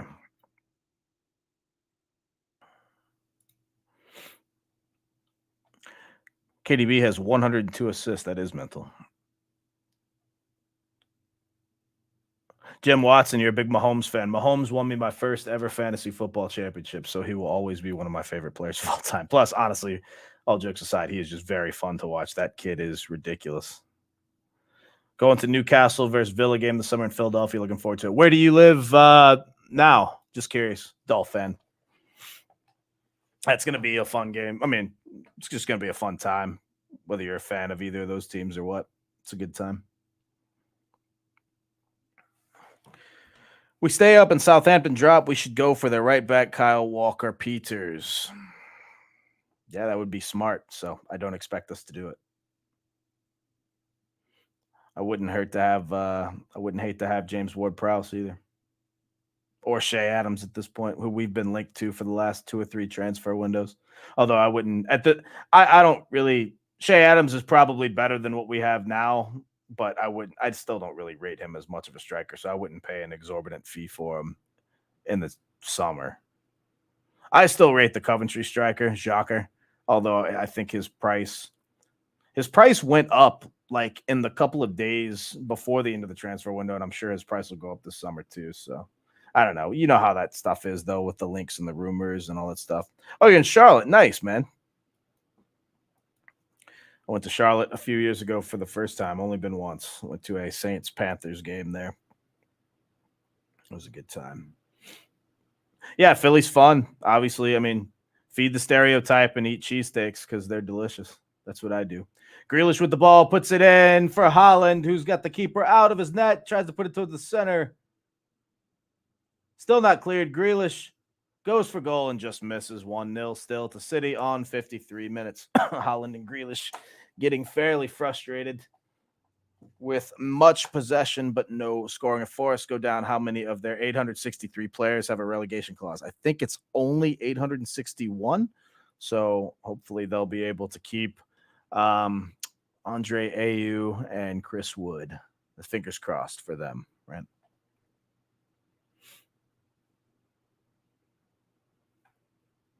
Jacques definitely gettable for a decent fee. He'll be in his last year in the summer. Yeah, but his fee was, what were we going to pay?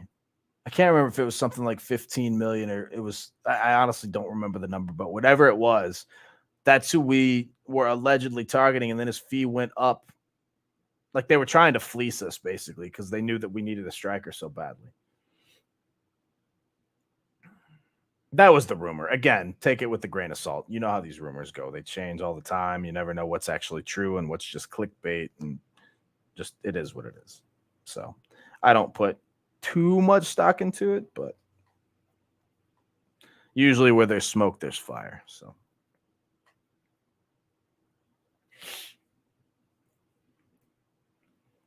still 1-0 in these games. We are 55-ish minutes in on both.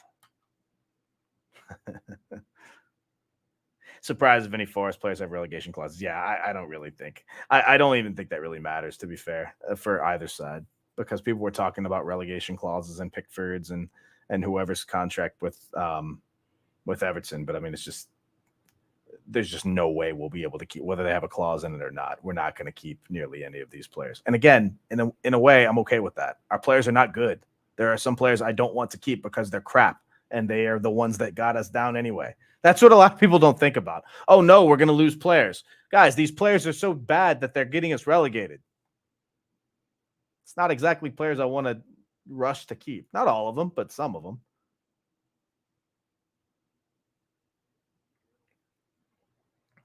Would have liked Brereton Diaz. That's a good shout. I thought about I wanted Joao Pedro from Watford. He's allegedly signing for Brighton now, which means that I was right in my thinking because anybody that goes to sign for Brighton means that they're good. Um, so I'm a little bit miffed about that one. He was, I think, injured at the time in the January transfer window. So that didn't really help our cause because we really needed a striker immediately. Um, I rated Pedro above Brereton Diaz. Not everyone agreed with me. It was just kind of a gut feel. I watched him play. I thought he brought decent pace, but doesn't matter, guys. We have Neil Mopay. He'll save us. Leicester go down. There'll be a bidding war for James Maddison. Probably. That'll be a pretty. Well, I don't know. Madison's honestly like. I mean, I don't think it's gonna like send his price tag into the tank by any means, but for the last really couple months, he hasn't looked that good. Really longer than that. He's not having a great year. But still a quality player. Some question if it's, the team around him that's making him not so great. Don't know. Madison also might stay similar to what Grealish did at Villa. Stayed with Villa when they went down, got them back up. I could see Madison doing that if Leicester go down. I can see Vardy also staying on for one more year as well because maybe he was going to do that anyway. I don't know. I don't know Jamie Vardy's contract situation. I know that he's in his upper. Here comes Erling Haaland. Looks to have gotten the ball. A couple shouts for a penalty. He's taken down in the box, but Erling Haaland's not really complaining either. Diaz has been poor in the second half of the season. And Dyer would have been better. Yeah, maybe. Madison, you can have him. Shit. We'll take him. Trust me. Have you seen our team? We'll be left with the Dross like he next year in Mopay, I promise you. Mopay, I think, will be gone.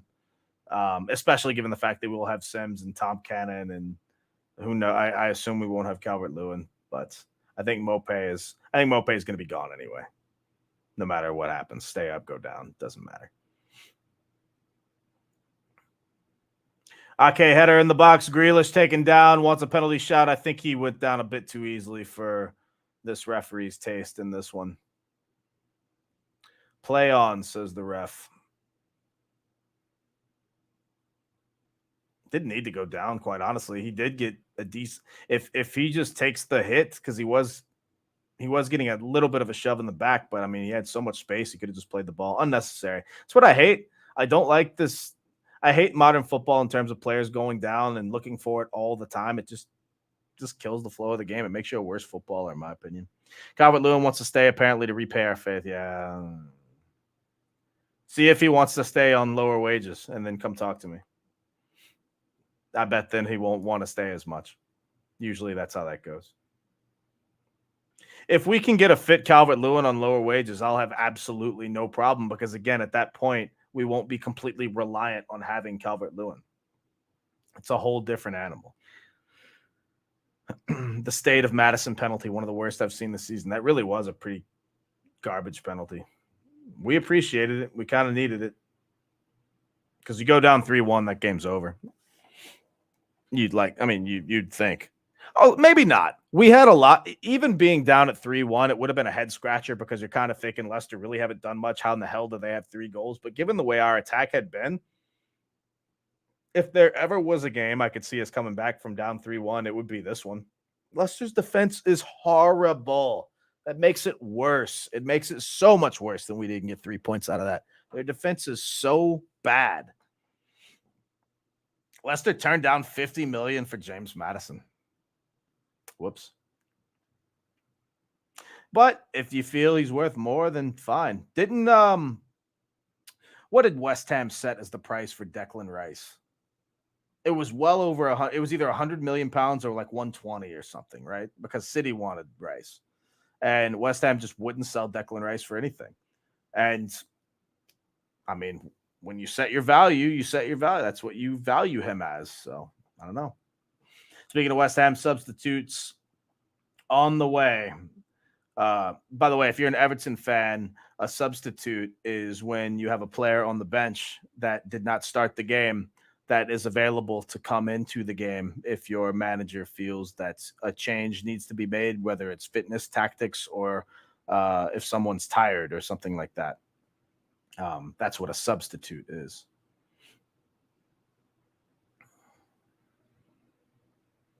Whole city reportedly wanted to sign Connor or want to sign Connor Cody. They can have him.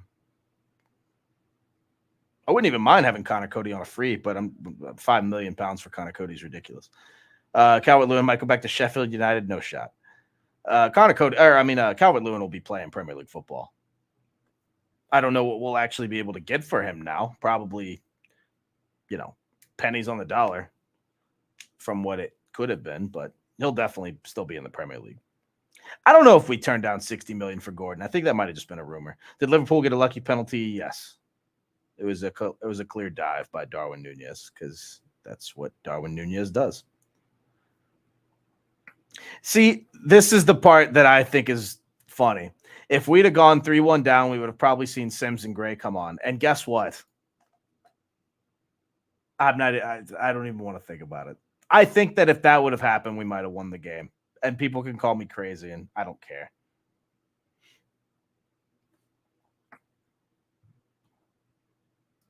I would never pay $20 million for Shea Adams. I don't rate Shea Adams Shea Adams is not a bad footballer. Well, some people just don't rate Shea Adams at all. I wouldn't pay any exorbitant amount. Neil Maupay, we all know we spent too much for Neil Maupay. Neil Maupay was a panic buy. I don't have to tell anybody that. But the fact of the matter is, people also kind of forget how they felt at the time and that we just needed an actual warm body playing striker, and it would have saved us. And so at the time, while we didn't love the Neil Maupay signing, we still went into it with, okay, we've seen the goals he's scored, the numbers he's scored, 8, and 10 goals, 3 consecutive seasons. Maybe he can do something. We went into it with a bit of optimism. Everyone didn't hate it at the time, but we certainly didn't love it. Fulham have a free kick from about 35 yards out. It's a great one. Liverpool are wide open on defense. Not the best service, though. It's Fulham had about 2 or 3 players behind the defense. They sent a header into the box. It has been ruled offside anyway, so would this have counted? Who knows? 65 minutes. Oh, that's why they had so many players behind the defense, because everybody was offside. Now it makes sense. 65 minutes in, 1-0 at Anfield. 63 minutes in, 1-0 at the Etihad. Rodgers to the Jets. Yeah, that happened a few days ago. Been rumored for really weeks, 6-7 weeks, maybe even longer than that.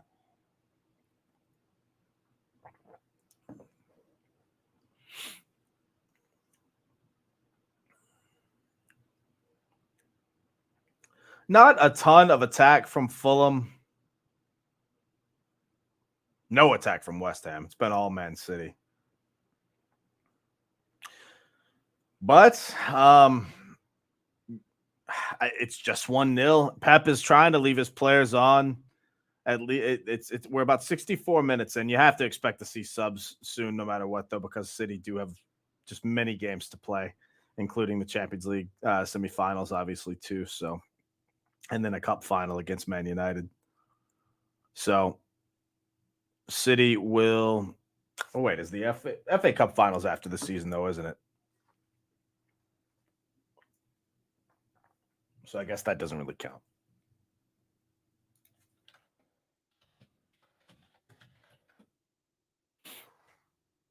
Yeah, FA Cup finals the week after the end of the season.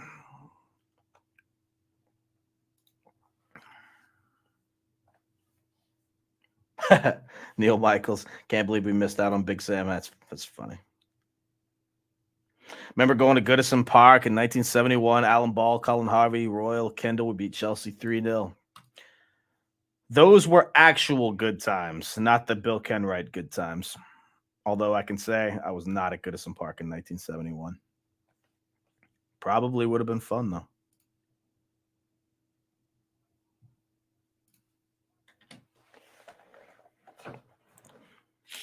Yeah, I know many overseas family members, really good friends that are they say Alan Ball's the greatest Evertonian they've seen. What say you?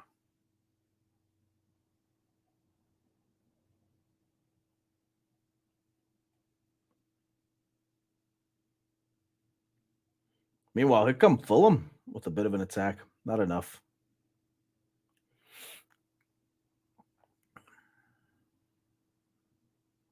It's a long ball. City are back on it now. Jack Grealish taken down. It's got to be a foul, and it is. Tell you what, fair play to West Ham. It's been 95% City, but West Ham still only one strike away from equalizing.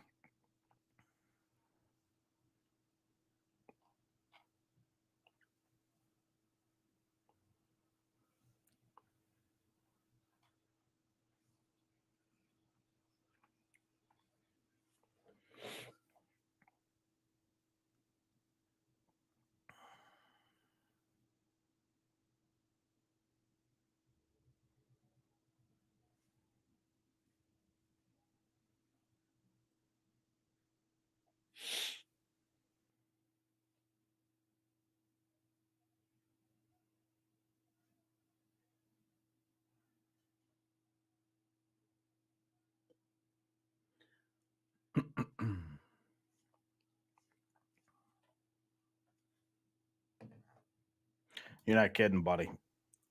Mental health in the tank. Alan Ball was the best. Yeah, mate.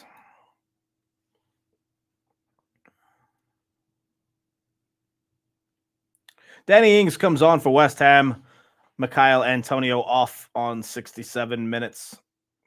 West Ham trying to find anything that will spark them forward.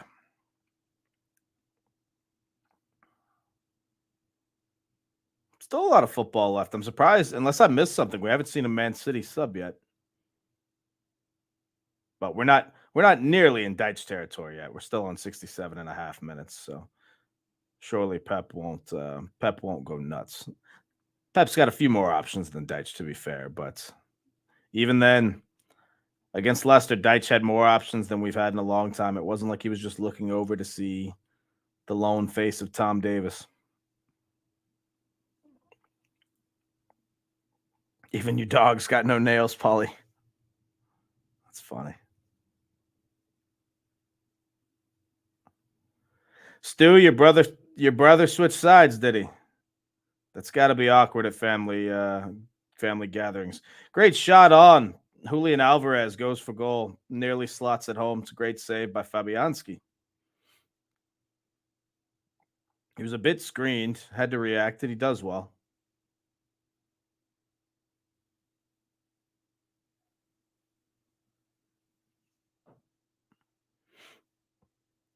Thanks, Pete. Everyone, if you see this, please hit the like button and the subscribe. We'd appreciate that.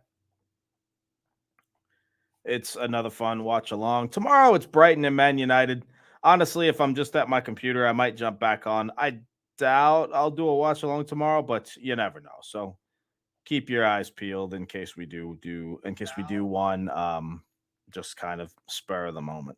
Tomorrow though, I tell you though, we also will, like I said, we usually do a video on pre-match, or excuse me, on the press conference day. So we might have a video tomorrow anyway. And if that's the case, then I'll probably just stay on after and do the watch along as well, depending on what the lads want to do for the pre-match. Probably be Ryan and myself, possibly Jan, possibly Jeff, possibly Amy if we can find her. But who knows? We'll see tomorrow. Oh, Pete, thanks very much, buddy. Very kind words. I appreciate that. What's up, buddy?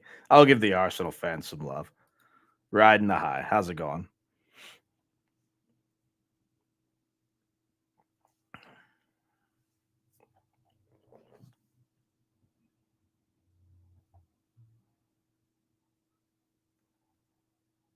I'm actually curious. Oh, Erling Haaland seems to have scored here. I completely missed this. It's 2-0 to Man City. And so that should spell the end of Haaland's day, you would think. That is the record breaker, by the way, for a Premier League goals in a single season. Let's also have that very right because want to make sure we give Dixie Dean some love, obviously. But in terms of Premier League goals for the season, it seems like Haaland's done it. I'm not sure if that was Grealish, Erling Haaland well onside. It's passed into him by Grealish. Erling Haaland with just a very, very cool as the other side of the pillow chip right over Fabianski. What just the awareness and the ability of Erling Haaland is just so ridiculous. It's tipped right. I think Fabianski actually might have gotten a fingertip on it, but if he did, it's into the net anyway. And it is 2-0 to City. Let's update the banner or the ticker, I should say.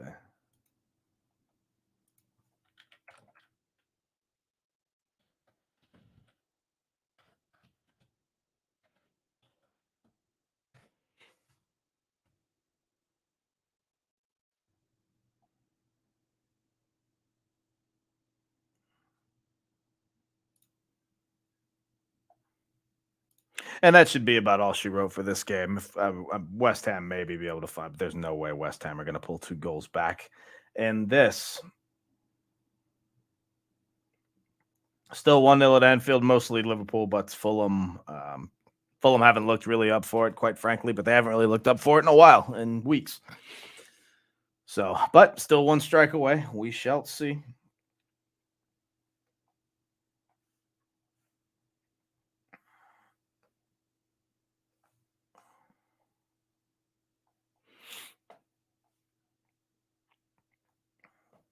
What a goal, Holland! Absolutely. Is that Holland's first goal of the season? Yeah. Make a good argument for Alex Young. Absolutely.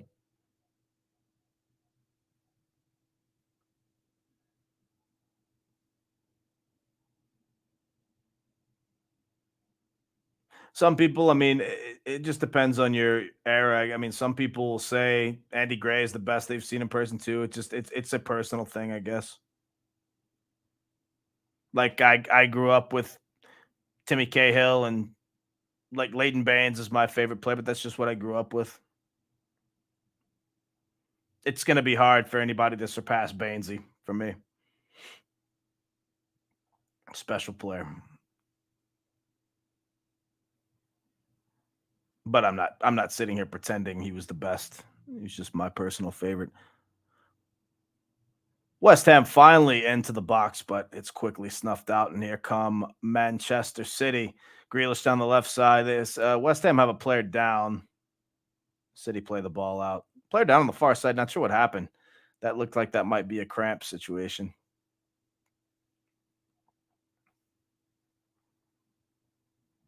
How can anyone support a team that wins every time they play? I mean, I would want my team to win every time they play.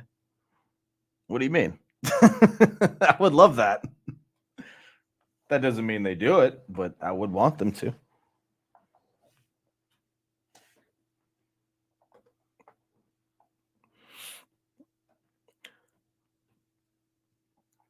"74 minutes gone in this Manchester City West Ham game." I'm surprised. As I said, let me make sure I'm not missing anything because I don't think we've seen any Manchester City subs. Maybe we've got one on the horizon, though.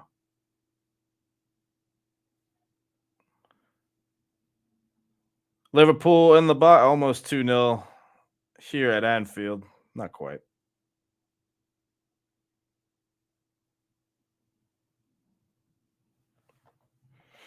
When do Everton play next?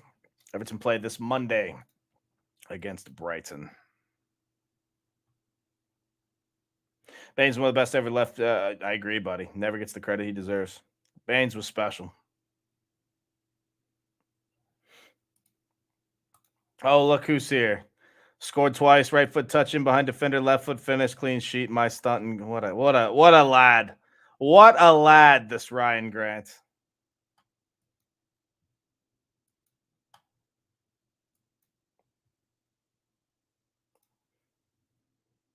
One thing is your personal favorite really has to be someone who's played in your time. Yeah, for sure. It's just all subjective. I've seen footage of old Everton players and matches and all that sort of thing, but it's different because a great comparison would be like everyone wants to compare Michael Jordan and LeBron James and Kobe Bryant if you're an American basketball fan. I grew up watching Michael Jordan. Michael Jordan is the greatest basketball player I've ever seen. There probably will never be anyone better. What LeBron's doing is revolutionary in the sense that he's playing all 5 positions or he has at one point. Jordan could never do that. Kobe had the ability to just take, so, there's different things that make players great. Just everyone thinks differently. Meanwhile, Fulham had an absolutely fantastic chance here to equalize, couldn't do it, and now here come Liverpool on the counter. 78 minutes in to this game, it's still 1-0 to nearly 2. Almost, sorry. I got caught up in an attack there. Ake's off for Man City, who looked to be making a double sub. Phil Foden coming on as well. Akanji coming on for City on the defense. Phil Foden coming on as well. I'm curious to see who comes on or who's coming off, I should say. Looks like Julian Alvarez coming off.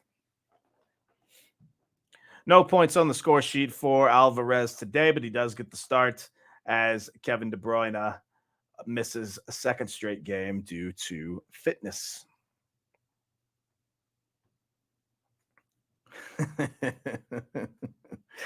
Thanks, mate. Chris, can I play 5 positions? I can play at least 7. If you know, you know.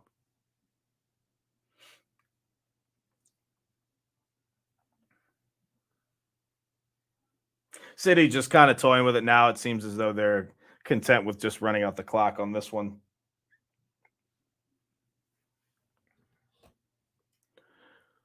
And it's another decent chance for Fulham. A little bit of nerves going on at Anfield right now. Fulham with a substitution. Vinicius coming off and Willian coming off as well. Solomon and Daniel James coming on. Now, we all know how good Daniel James is, right? If he scores, you know you're doing a really good job. Can't even make a joke. Oh, Becky. Becky. Stop it with that.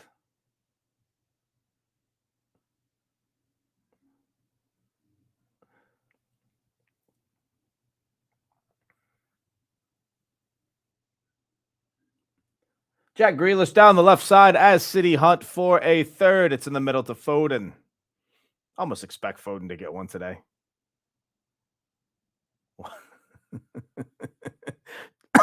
Sorry. John Stones has just tried to hit a ball in the run and he's tripped over his own feet. Always hilarious. Yeah, people. That's why I don't. I don't get into those arguments with players in team sports, especially when people are like, "Oh, it all comes down to how many championships you've won." Well, that's ridiculous. There are basketball players. There's a basketball player called Robert Ory. I want to say he's won 8 championships. Right? He was always for most of his career, he was a guy that came off the bench. But like everybody wants to say, "Oh, well, he's only won this many championships, this many." Robert Ory's won 8. That would statistically put him as like the second or third best player of all time, but you can't do that. It's a team sport. It doesn't always work that way. I don't even know to some extent if you can do that with even tennis, as you said. Yes, it's an individual sport. Yes, Grand Slams mean a lot, but I mean, the era which we just seen with Federer and Nadal and Djokovic and all that, it's just different. There's so many players that are just absurd and at the top of their game. And maybe it was always like that with the era with Sampras and Agassi back in the day and McEnroe before that and Jimmy Connor. I mean, I can go down the list, but I guess every era is going to have their good players. It just seems like this era was just ridiculous.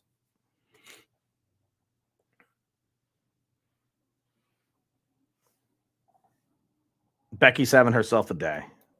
She's on the cocktails.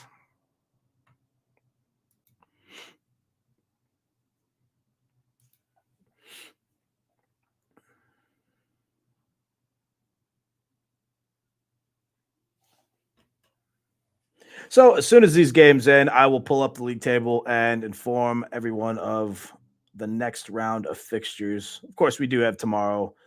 Brighton and Man United square off at Brighton's home ground. Long trip for the away fans. One of the longest, if not the longest, for Manchester fans. I believe it's probably Brighton and Bournemouth, I think, right? Got to be the 2 farthest trips.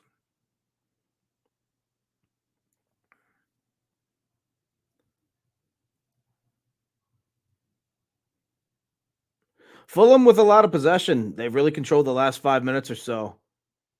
Looking like they do want an equalizer. It's a little flick on. Can't quite get it on net, though. They had a very good chance about 3 minutes ago, and then that's by far their best. Really, their only chance of the match, I should say.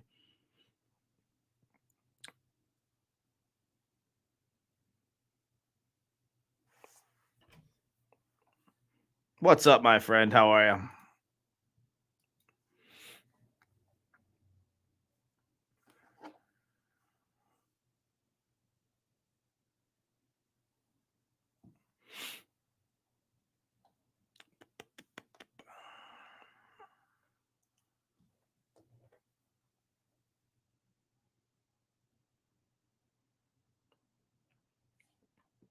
Not Everton fan. Hope it's good. Yeah, it's fine. As long as you, just be respectful. That's all we ask. Becky is probably Mabs in disguise. I could see that.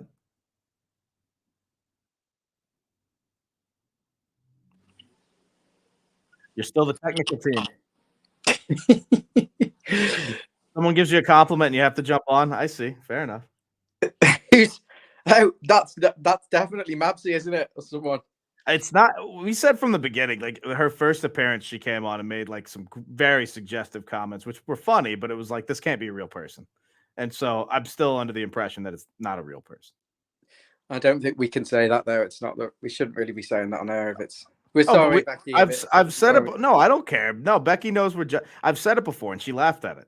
So if it's not real, she's in on the joke, and if it is, then Becky thinks it's hilarious. I was just going to jump on very quickly and ask you what you thought about Big Sam, because the Leeds fans don't realise this, but he's got a 1 in 5 win record at Premier League level, right. And he's got 4 games. I didn't know it was that, actually. Yeah. We covered it, I'd say for the first 20 minutes, we covered it in great detail. But to sum that up, I would say, Jeff actually said it best. I quoted his text on air. It's no risk whatsoever for Leeds. Unless he keeps them up, then it's a big payoff, obviously, but it's no risk whatsoever for Big Sam. I mean, if somebody called me up and said, hey, if you stay up, I'll give you £3 million, I'd be like, yeah, I'll take it. His reputation is already slightly tarnished by the fact he took West Brom down. Right. And not only that, I mean, listen, if there's a new manager bounce, that can apply in some cases, right? But not in a case where your first match is at the Etihad and then next you host Newcastle, right? By that time, I don't see a bounce happening because the players have, whether they buy in or not, you're just not going to win those games. You're not good enough to beat either of those two teams, right? You go to West Ham after that, and then you host Spurs on the final day. In my opinion, that's the only way they're going to get points is hosting Spurs on the final day. So I'm not buying the new manager bounce for this, and just Leeds aren't that good. So I don't know. I think before they appointed Sam Allardyce, I thought that Leeds were a shoo-in to be relegated, either, along with Southampton. And obviously it's between Everton, Leicester and Nottingham Forest. Right. But I do think Leeds and Southampton would be the ones to go down for sure. I don't know whether the Allardyce appointment changes that for me, to be honest, too much.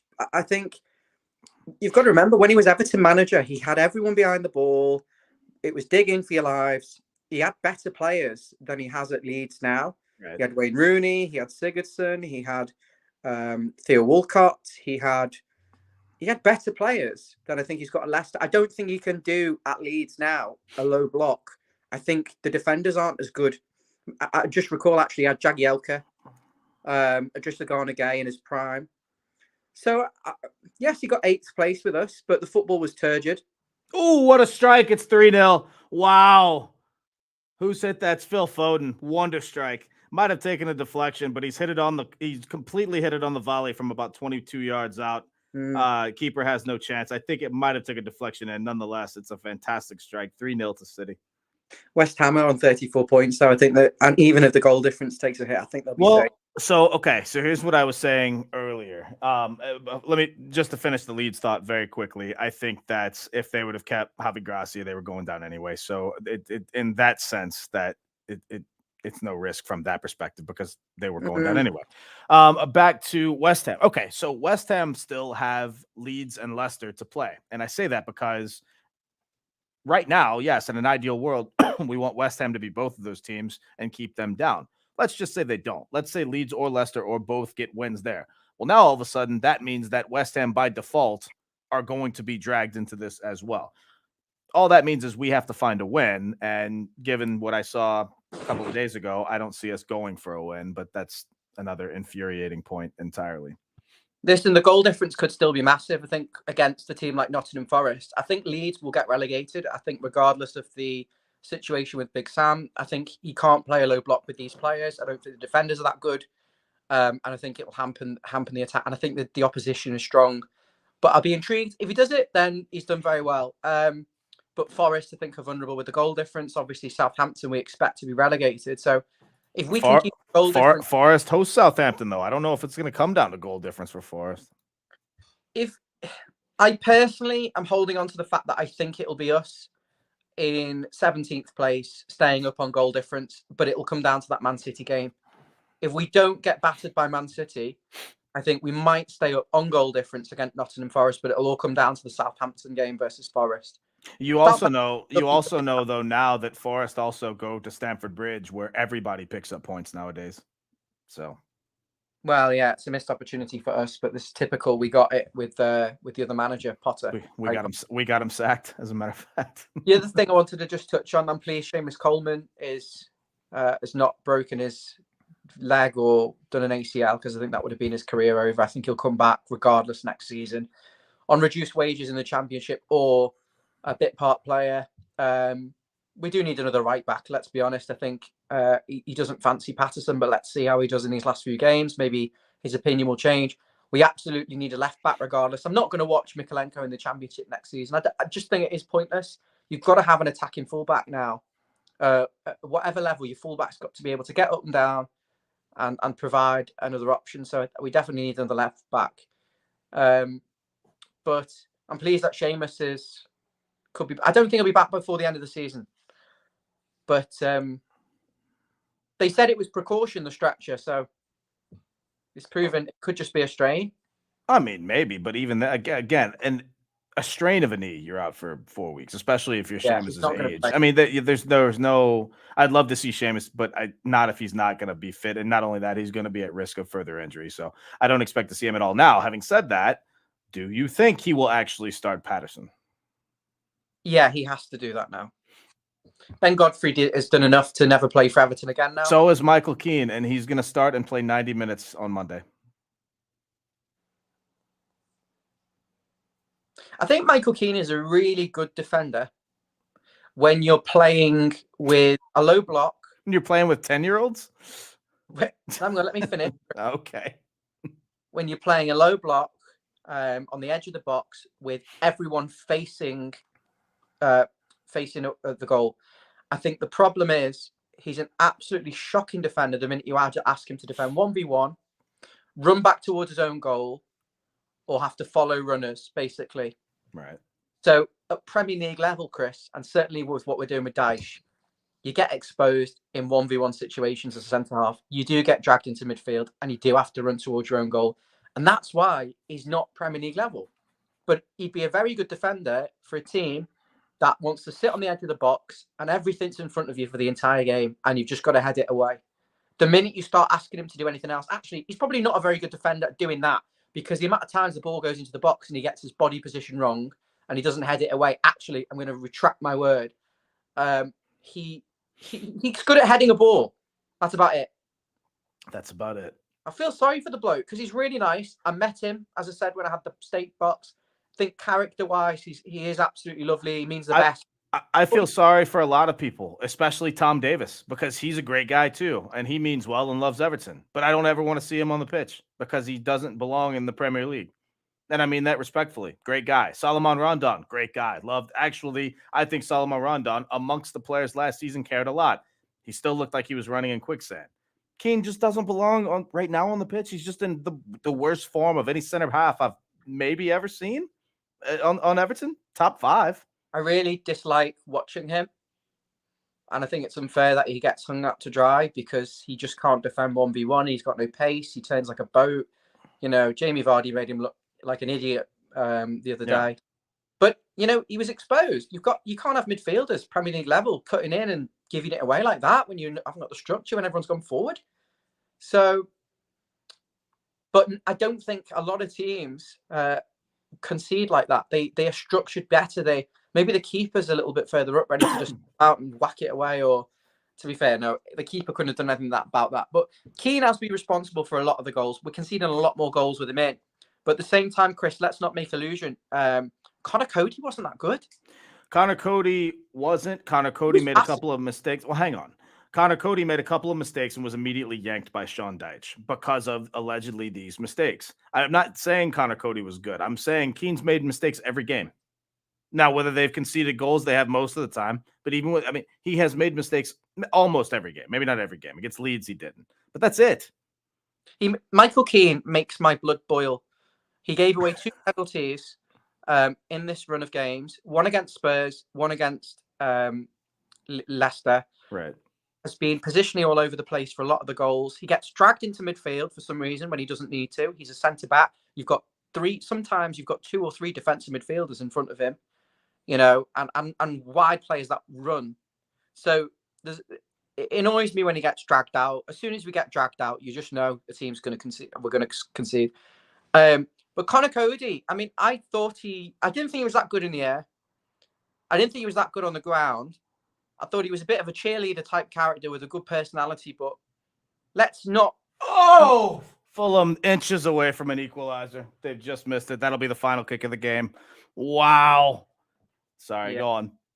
To be honest, Chris, Liverpool, they're not going to get top 4, and that's enough for me to be satisfied with. Oh, I agree. Just a matter of the game was on, and it would have been funny. But yeah, it would have been mayhem. But yeah, them in the Europa League is great. Yeah, I don't see a scenario where United drop enough points.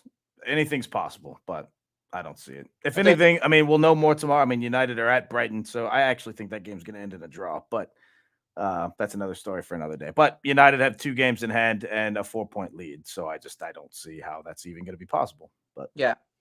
I don't think Liverpool get top 4. I think they get Europa League, and I think that'll damage the quality of player they can recruit in the summer, and I think that'll hurt the finances because they rely on that Champions League money. One can only hope. It was a failure of a season for them to finish outside the top 4, absolutely. But regardless of that, Connor Cody, he wasn't that good, but I think you get to the point where you have to make a change, and Michael Keane, he just loves him, doesn't he? But there's other players that I think let us down week in, week out, Chris, that don't give enough, that don't do enough in games. Yeah, and obviously notwithstanding the last game, because you can't say anything about the players for the last match, but I don't want that to overshadow what we've looked at for weeks on end before that. I'm pleased Seamus is fit. I'm surprised about the Sam Allardyce thing, but it's quite interesting. Is there any other business? Not, I mean, obviously the investment rumors, but nothing else that I can think of. I figured that we would cover a fair amount of that tomorrow. There is a press conference tomorrow from Sean Dyche that will I said earlier in the show, it'll probably make you and I both angry because it'll be a bunch of softball. It is tomorrow, but it's probably going to be a bunch of softball questions that we know they're not going to actually ask him what we want them. No one's going to have, if they happen to ask him a question about Michael Keane, he'll sidestep it, deflect it. And, so while there is a press conference tomorrow, I'm not exactly looking forward to it in terms of much coming out of it. I'm now looking for it, and I don't see that there was a press conference advertised earlier. So now I can't see it, but we'll see. If there is, we'll come up with a video. I don't know if there is and we do a video, I'll probably do a watch along for Brighton and Man United. If not, then who knows? We'll see. It'll be a last minute thing tomorrow. But if you don't feel compelled to do a watch along for that game unless you're just bored. But how was so 1:45 your time tomorrow, 5/4 May 4th. So that's tomorrow. Yeah. So to be honest, I'm not very well at the moment, as you know. I've just went for a blood test yesterday, and I am unwell, and they're investigating things. And the stress of Everton makes me feel a fucking hell of a lot worse. They actually don't deserve to have the fans that we have will sit with their loyalty and their droves. I couldn't believe that we were able to get so much demand for the tickets for Leicester after what we were put through against Newcastle and Fulham. I just, our fans are incredible. They're making us ill. The club makes us ill. The way it's run on and off the pitch. I feel like you're speaking from the heart there when you're nodding, and you understand. Oh, it's true. The anxiety of the relegation is disgusting, and I just want this season to be over so we can move on and talk about something more interesting, maybe transfer rumors Or Well, I just want to know. I just we're getting it's like a constant poking of a needle every single week. I just want to know what happens, whether it's good or bad. Just tell me the news. Like it's like you're at the doctor's office and you're waiting in the office for a potential terminal diagnosis or something like that. And I hate to use that comparison, but it's you're sitting there waiting. You just want to know one way or the other which one it's going to be, right? Please don't take any offense in the comments if you've had to go through that, because I've had to go through that too. Not trying to say it's the same thing. I just meant from a comparison. What's that? sorry to hear that. That's Oh, horrible. I mean, it's life. It is what it is. But But you've not got a terminal illness, I'm sure. well, I sure hope not. I was going to say, he's going to drop a big bomb on here. But This is my last broadcast, ladies and gentlemen. No. no, I'm really stressed and anxious about what I'm going through. But I just want the season to be over. I want us to be able to come on here and talk about. We'll still do shows throughout the summer. Hopefully we'll be in the league, and hopefully we can come on here and have more of an Everton fans chat about transfers. We'll do like a weekly transfer show of looking at the movers and potential moves for all clubs. And we will do general chit chat, football chit chat. We'll try and keep everyone occupied in that summer period. But if we get relegated, I don't know how motivated the group are going to be to provide content immediately after that. I think we're all going to be in a bit of a mess. So you might need to bear with us until possibly July. We need to take a month's holiday, huh? Yeah, potentially. To Antarctica. Depends how committed you are. I mean, I'm here. I just don't know what am I going to talk about? Everything that I'm mad about, the Forest nonsense, the Leicester nonsense, Sean Dyche not making subs took us down. Of all the things I thought we would be talking about, I just can't believe after the effort the players gave last game, I have to talk about how the manager cost us 2 points. I'm still absolutely 10 out of 10 angry, infuriated about how Leicester went. And I'm shocked. I said it earlier in the stream. I think a couple of people took things the wrong way. I was having banter. I hope people didn't take it personal on our post-match last game. But the point I was making is I'm still shocked that a couple of our friends on the channel think so differently about how that game went than you and I do. I don't get it. A lot of people disagreed with what we said. Yeah. And a lot of people agreed with us. And the point I made all along was that I had a right to be annoyed about the fact that we didn't make substitutions when I felt like the game was there for the kill with a bit of fresh legs. The way that when we did play the low block and we played on the counter-attack as the game went on, which suited us better, Chris, because it forced Leicester out. They left more space. We waited for them to make a mistake and counter-attack them. I felt like we'd have had maybe Damari Gray or Onana, just someone who can stretch and open up the pitch on the counter-attack, that might have helped us. Right. But do it, because obviously maybe they're not fit or doesn't trust them. I'm sure he's got his own reasons. I had a right to be annoyed maybe by that. I also had a right to be annoyed with the way Calvert-Lewin missed sitters and McNeil missed sitters and the way Michael Keane was left exposed and how we didn't mitigate the risk and how Iwobi gave it away. So I had a right to be ignored. I wasn't criticising the lack of effort. I do think the players generally worked hard. I think some of them didn't play very well. I think some of them did play well. And so maybe not everyone agreed with us, but I think a lot of people did agree that it was definitely a missed opportunity. But then on the other hand, you swing it back and say it could have been 3-1 game over with the penalty. Again, I'd just say to you, well, we've got a right to be pissed off that we gave away a effing penalty. So there's a lot. The Leicester game was one of the most difficult match reactions I've done, because you can see you might feel grateful to get a point, potentially being 3-1 down, but at the same time, irritated by the fact we had like 50 entries into the box, 23 shots. We should have killed Leicester off, to be honest. Exactly. Absolutely. Eugene with a great comment here. I think Messi's going to Everton this summer, probably. Or Newcastle. I could see that. Messi currently suspended. I don't know if you saw that. He took he was not granted permission to go to Saudi Arabia, and he did anyway. And his team, PSG, suspended him for 2 weeks. So wow. I mean, he probably doesn't care. He's got that much money. Yeah, he doesn't care at all. I think Cristiano Ronaldo made £130 million last season, and now his contract will be doubled. So I think Messi is okay with missing that to go negotiate with Saudi Arabia. Who needs that much money? You could do a lot of good with that and still have a lot to yourself. I don't know. Tell him that. Just ring him up real quick. like egomaniacs, aren't they? Like Ronaldo is you're not living in America, right? like an egomaniac. And on that note, no. How did 7-a-side go? Well, I normally play 5-a-side twice a week. Right. Tuesdays got cancelled. I thought, rather than sit around just worrying about shit and Everton, my mate said, "Do you want to play a game of 7-a-side?" And I came, and the pace was quite hard. But I was quite proud of my kind of. I'm left-footed, quite quick. Right. I'm only 5'9", so I've got a smallish low center of gravity. And there was one through. There was like a ball. And I don't know, the first touch was on my right foot, took it behind the defender who went out to try and snatch it. Right foot in behind him I'm on the right-hand side.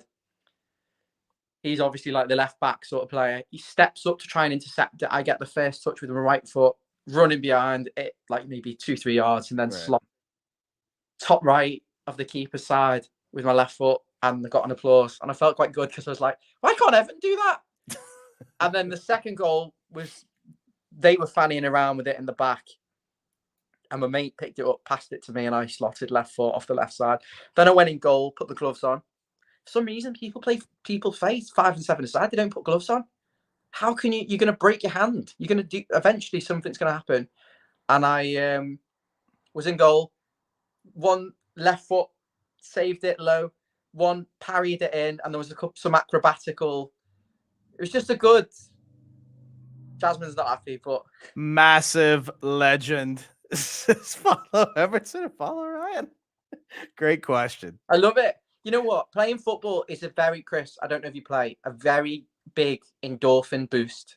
I haven't played. I grew up playing, but I haven't played since high school. That's a shame. But we have a lot of football centres here in Liverpool, goals and different ones. So you can there's a lot of people play socially and casually here. Right. It's a massive thing. So you can get a game, but definitely the exercise of that really can boost your mood. You don't want to see what pajamas I'm in. Well, it sounds like you're a princess, and No, that's Mario Kart. Oh, what's wrong with that then? Yeah, well, it's a leg. 2023. You be you, buddy. No judgments. Do I what? I'm a nearly 30-year-old man, but you don't want to see my pants. Do you want to see? That's up to you, mate. It's your channel. Just say if you want to see. It sounds like you want to show them to everybody. So look at this. Go on. What do we have? Oh, get in. Well done. Is that, I see Monsters Inc. Is that a full slate of Disney or is that or of Pixar? I mean, Monsters Inc. You've got Mike, Dory, Nemo. I don't know. You know, I like to feel slightly juvenile with these sorts of things because it's nice, isn't it? I mean, if you take life too seriously, I could be some old man here with my collared pajamas with the buttons and the stripy pajama pants, and I could be a grumpy git. But now I'm in my Pixar pants and my Mario t-shirt. We've just lost 10 viewers. You're seeing the man behind the channel now.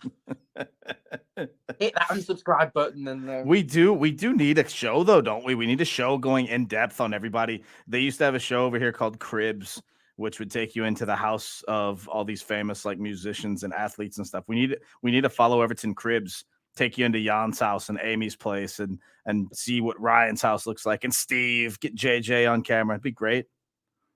See Jeff's kitchen, Mabsy's car, you know.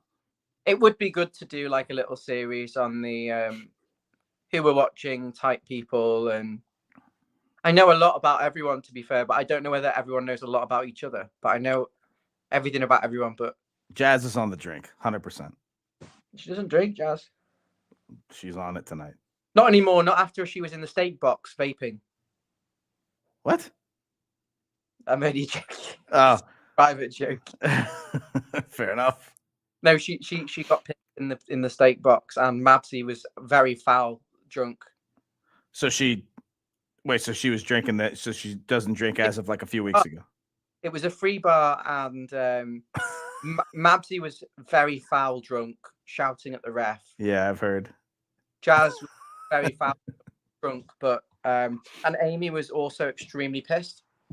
Amy has made it known to me though that she's like Amy's pretty much told me though that when she's awake, she's pretty much pissed all the time. She's an absolute pisshead. I don't know how she's got any money for food because she must be spending all of it on drink. Yeah. What's the alcohol? Because working at parties, all you do is see drunk people and right. That ends. That comes from the working at casinos for me too for the longest time. So you know the situation. Oh, you're just babysitting drunks the whole time. Well, with what I was doing, I mean, I was dealing cards and working in the pits and things. Like I was actually babysitting these drunks and having to deal with them firsthand personally. So yeah, are you going to teach me how to play poker? No. Well, I mean, if you want to, I can. But because last time I played poker at my friend's house, I went all in on the first hand because I thought I don't have the patience for these idiots. Right. And kind of bluff them on nothing. But well, I'm not sick. I'm a former year 5 and year 6 chess champion. I'll play that with you too if you want. I'm not very good anymore. As the age got more and more, the brain cells have got less and less. Yes, me too. I've definitely drank enough to lose a fair amount of brain cells, but I can still hold my own at chess, poker, and obviously dominoes. I mean, poker's pretty much my living at this point anyway. So tune in to literally watch us play like a chess game. Absolutely. Especially if we put the right stakes on it, absolutely. Oh, fuck off! How much you want? I didn't say money. No, we're not after. We're not on you. Really take 10 grand off me? No. We're not talking about money. I'm saying that would be one of those where the loser does something crazy or funny on. That would be what people want to see. What, naked top on the channel? Hey, you said that. Jazz says she'll have me a game of Just Dance. Gotta say, I don't know what that is. Is that the same thing as Dance Dance Revolution? Is that the same thing? Like for Nintendo Switch, you have to hold the controller and it like gives you the moves. You have to do it. Yeah, but I'm gonna lose. The running joke about how I buy Just Dance every single year. So you have Just Dance 2020, Just Dance 2021, 2023, 2024. Not 2024 yet. But the last few years I bought it for her and she plays it like once, then puts it in the box. And I said, "You're going to play Just Dance?" And now it's just a running joke about how she plays it once and it goes back in the box. And I cannot believe that we still have over 50 people watching this. This is fantastic. People like the company, but poor Jazz, she's got Morton's neuroma. Do you know what that is? No. So she has a swelling in her foot between the nerves in the little toes. It's pretty nasty, actually, Chris. You can read up on it. So she's going to have surgery on that. So she's got a good excuse for why she's not playing at the moment, but she's good at football as well. Really? So is this where I request for pictures of the feet? Because I'm not going to do that. No, she's had a few people asking for them on Twitter. some strange people asking for feet pics. There are some. Chris, you can make a lot of money doing that. So that's what I was about to say. I have not. If I had tried or seen OnlyFans, I would have no shame in telling you. I've never been on OnlyFans. All I can say is I have heard that people make a lot of money just with their feet, and I still don't get how that's a thing. But I'm told that I could do that. I think it's a bit weird. I mean, what's so nice? Of course it is, but it's money. X-rated follow Everton. This is our preview of our premium content. I wouldn't pay anyone for feet. Yeah. I'd rather not look at someone's feet, to be honest. Is this a true story? Yeah, maybe we shouldn't put that up on the fucking.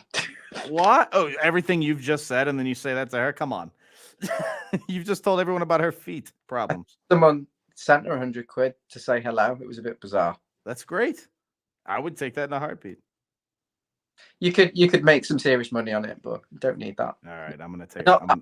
Yeah, I'm gonna look into it. Oh no, I don't. I'm not saying I'm on hard times either, but at the same time, I don't want it to get to that. So you could do some poker classes for us. I mean, why?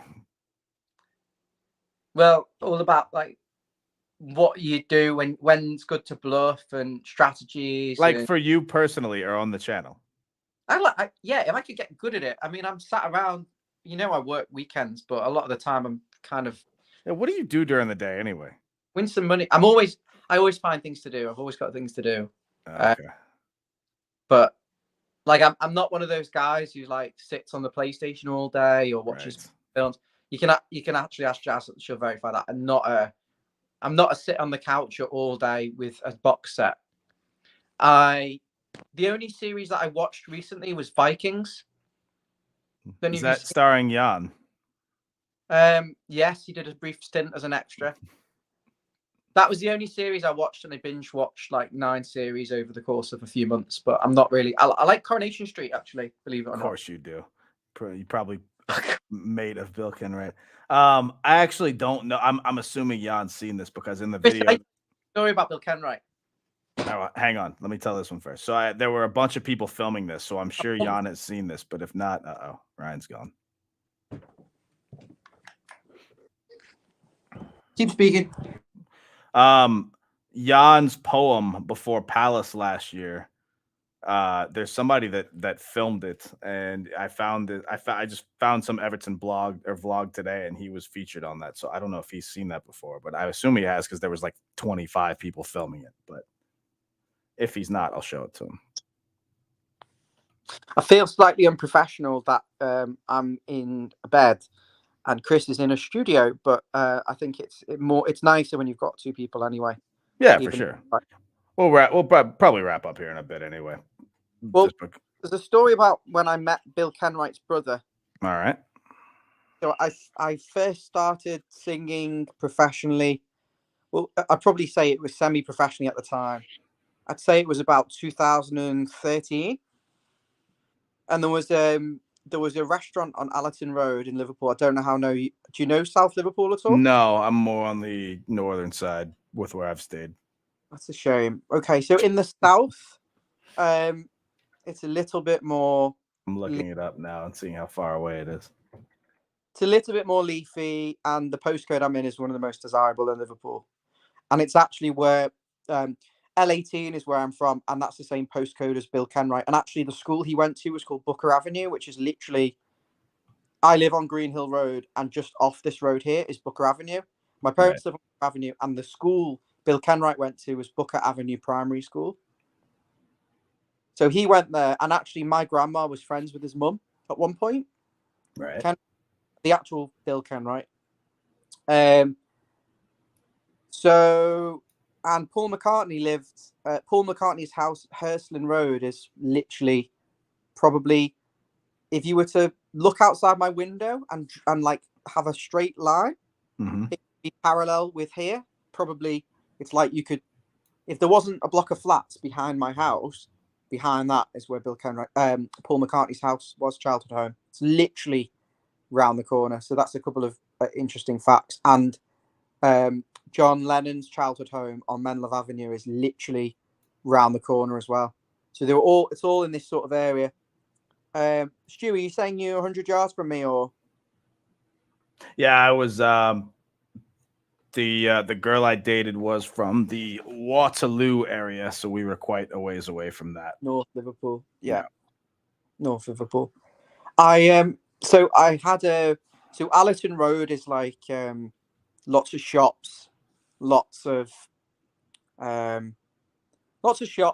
bars and banks and things like that, and solicitors and whatnot. Yes, Stu, it's right next to the McCartney's childhood home where I live. The shops and bars. I mean, I'm sure there's nothing to talk about football wise now anyway, so I hope people don't mind. If you want to stick with us for a couple of minutes while I tell this story. Yeah, good. Not that interesting, but so Allerton Road, yeah, shops and bars along there, and it's quite affluent in terms of the South Liverpool. It's like a strip, and it's quite a long road. You'll have to Google it. There's just loads of shops and stuff, but it's not town, obviously. It's a suburb with shops. Anyway, there was a bar called Karma Lounge, and many years ago, I'd say 2013, when I was first getting started singing, David, aka Basil, I'll tell you why he's called Basil in a minute if you want to actually know. Yeah, somebody told me the other day, I think it was Jazz, was just like, he's just called that, and then said something else, but it didn't make sense. So yes, tell me why. Go on. You want to know why he's called Basil first? Okay, yes. we'll briefly explain. So, do you know what the synagogue is, don't you? I know what yes. Yeah. So we're Jewish, and Right. he was in the synagogue, and he was basically David sat next to this guy who was like an old guy called Basil, and he was like in his 80s or 90s, and David smelt like a herb. So I thought, okay, you sit next to this guy, and you stink like a herb, so I'm going to call you Basil. That And was it. basically, no, the reason it stuck a lot more was because we were always watching Basil Brush. I don't know what that is. Basil Brush, he's a puppet. He's like a fox. Type him in now. No. Type Basil Brush. No. Literally type it in. No. No. Why not? Because it's funnier to see you get angry when I don't type it in. He's a puppet. He's a very famous puppet, like a fox. Right. You'll have to Google it. Came home from school, and I probably was only about 11. I was like, he sits next to this guy called Basil. He smells like a herb. And we're watching a lot of Basil Brush. So that was it. I just started calling him Basil all the time. Basil, Basil, Basil. And then he was calling me Percy at one point. No. He would call me Basil in revenge, which was even worse because it was like an Americanized Basil. You're a Basil. Oh, yeah. And but we were like the American puppet Basil Brush. You don't know that? Google it. So my mum, we're losing all our viewers, but people have asked. My mum, I'm just talking to you, and they're just basically ears on the wall. Yeah, pretty much. My mum really hated it, Chris. My mum hated that I was calling him Basil. So from like age 8 onwards, could you imagine your son David, nice, strong name, strong man's name, is now Basil. He's Basil. David embraced it and actually got an email address called Basil Grant at one point. So he was for it then. He was embracing it as an alias. Okay. Had it like by age 15, his PlayStation ID was Basil Grant, and he was going as Basil Grant. He was Basil Grant, but my mum was going, stop calling him Basil. His name's not Basil. I'm going to call you Percy. And she said, and then from then, every time I'd go to my, obviously I was living with mum. Basil, are you coming to play FIFA? Basil, what are you doing? Where's Basil? And mum would go, if you keep calling him Basil, I'm going to call you Percy. Come on, Percy. And that was it. And then there's over time, I defied the Percy. I was never Percy. Percy never stuck. Crisis averted. Percy never stuck. David became Basil, and over the years, Basil stuck. But I was going to tell you just about I hope it's quite funny anyway. That what, the Basil, or what you're about to say? No, about Basil. Anyway, that's a good story. Yeah. Just about the Kenwrights. Bill Kenwright's brother, he ran the Karma Lounge on Allerton Road, so he ran this bar. And Basil and my mum went in to the Karma Lounge and said, my son Ryan sings, would you be interested in giving him like a residency or, a trial singing, a gig here? So the manager rang me and said, yes, you can come in. We'll give you a trial on a Friday night. I think it was £80 at the time, which for probably 19-year-old, I thought, this is really good. I'm getting 80 quid to come and do like a 2-hour set. It's on my doorstep pretty much. And but the thing was, at 19, I was an idiot. I'm an idiot now, but I was a real fucking idiot. I didn't have a clue about anything. I didn't know about PA systems and speakers. Right. I didn't have the chat to be able to hold an audience of any description. I didn't really understand what songs were good for the environment. So I was thrown in, okay, at the deep end at this point. And the first gig went well. And the guy, I met him. He said, hello, my name is the owner came down to meet me after and said, hello, you were really good. My name is Tom Kenwright. It's like, oh, Tom Kenwright. And I thought, you look a bit like someone. He said, yeah, I'm Bill Kenwright's brother. I was like, really? He was like, yeah, Bill's my brother. And it was at the time, it was 2013. He said, yeah, David won't sign a contract. David Moyes, he won't sign it. Contract's been on the table for months. He's winding us down his contract to join Man United.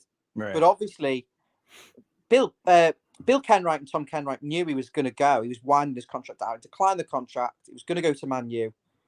But the way it was made out when Kenwright did leave was if he'd been offered this job, on a whim at the end. No, he was winding it down.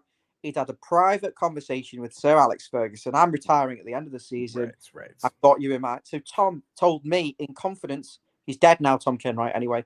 10 years ago, he told me that David Moyes was leaving at the end of the season, won't sign the contract. So that's quite interesting. And I knew that months before he left. So it wasn't a surprise to me, and it shouldn't have been a surprise to them. And I think they had the Roberto Martinez maybe on the shortlist or something. And anyway, I did the second gig in this Karma Lounge, and it was a disaster. It was an absolute disaster. So if you imagine the bar where I was stood, the whole front of the shop, pretend it's like a shop in the UK, but it's a bar, and it's all open, like all glass at the front. Do you know what I mean? Right. The whole front is glass. It's not like a brick or something like that with a door. It's the whole thing is glass. You can see into the whole bar. And I'm stood behind the window, behind the door. I've got the PA system set up, and I'm singing, and I'm just like, didn't have a clue what I was doing. It was a disaster. I didn't know how to work the PA system. I didn't know what all the little knobs were. Obviously now I know you've got treble, mid, bass, reverb, delay. You've got all your fancy stuff. I didn't have a clue what I was doing on the technical side. I was getting feedback. I remember it was a disaster. Absolute disaster. I was out of my depth completely. And Tom Kenwright sacked me. So I got sacked by Bill Kenwright's brother as a 19-year-old lad at a fucking shit bar that subsequently got closed down, right? This bar got closed down for serving drinks to underage girls and underage boys. Like 16. So he got shut down. His bar got shut down. So I had the last laugh. So you took pleasure in watching the bar get shut down? Well, he told me to come back in and speak to him to discuss how moving forward, because obviously I was really young. We could have just sorted out the technical side of it and right. Training. But yeah, when I turned up to meet him, he wasn't there. Like, yeah, I got ghosted. So you got before Tender was even a thing, you were getting ghosted. Unbelievable. But after it was a blessing in disguise, because maybe a few months later I started doing actual parties and weddings, which were paying proper money. And now look at you. And now I'm sat in Mario Kart pajamas, crying about Everton getting relegated with the longest story ever. Hi, Jazz. But your name, you've got a funny story. Your name is not Chris Goodman or Domino Chris. I actually know your real name because you sent me an email. Right. You hate your name that much that you went as an alias, or I don't at this point really have a last name. My last name is associated. Have a last name. I mean the family. I don't associate with that side of the family. It's just not. I mean, that's a story I won't tell on air by any means. But no, that's why I didn't know I was going to change my name, my last name. My last name is still technically my legal name right now, but I don't know what I was going to change it to. The Goodman thing I thought was kind of funny because I didn't even put together. I love it.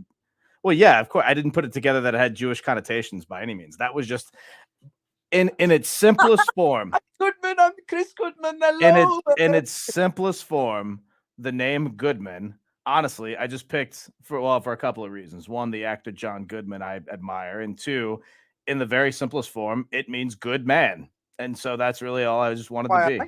Yeah, that's why I like it. Actually, I'll tell you a funny story. My missus's dad, she used. Don't bring my dad into this. Oh boy. The stage name, his first name, Good. His second name was Good. He changed it to Good for the purposes. So stuff like Star and Good and Greatman and Greatman could be quite cool. Have you ever met anyone named Greatman? Not yet, but we could. I could break the mold. Yeah, it's a good idea. Greatman. Grated cheese. Grated cheese. We're live still. Ryan Greatman, Chris Goodman. Did you just tell her we're live after all the stuff we just said? Yeah, because it sounds like we're just having a casual chat. Way. We're just having a casual chat. There's nothing else to talk about. There's only so many times you can talk about bloody Seamus Coleman and the board and transfers. This is just a FaceTime, but with people watching. Pretty much. Yeah. But it's more fun than talking about Everton. Poor Chris. That's why I think our viewers have stuck with us for the last 30 minutes. They kind of enjoy just a little bit of a break from thinking about that dross. Stop reminding everyone.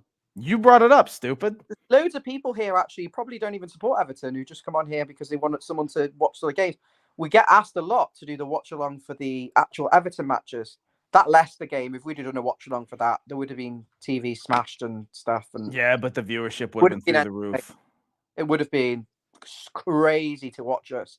When the penalty with the handball, when it was saved, it would have been so funny. Maybe I should have done it then. I've still thought about it. I don't know. I look at the people that do those and they kind of get half into it. I don't know. I just don't know if it would be something I want to do because then when you do it, then you're expected to do it every time. I don't know. You do a quiz. I'll join. A quiz? Oh, a quiz night, or like a pub quiz night. But I was going to say the game against Leicester, it felt to me emotionally and how it kind of was going. It felt very much like the Burnley away game, but without the 3-2 loss. Yeah, that was. I was at that game. That was probably the worst I've ever felt.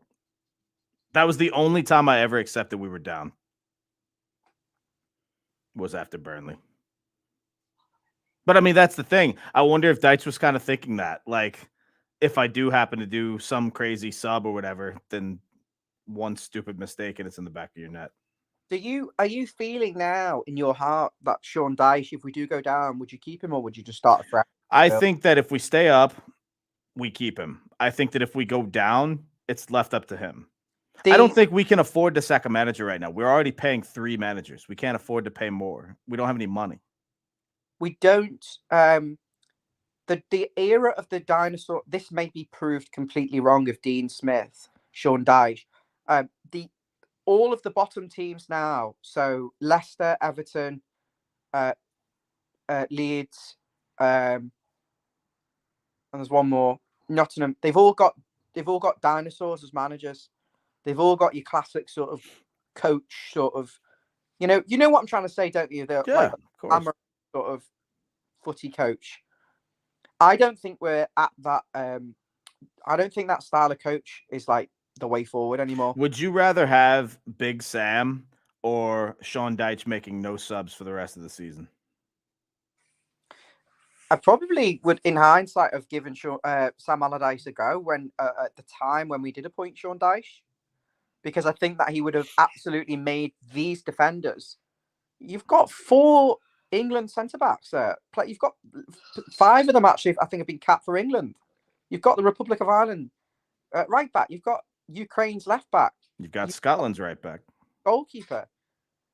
You've got England's goalkeeper. So I think he would have had us better defensively, but I think we would have had to make some compromises going forward.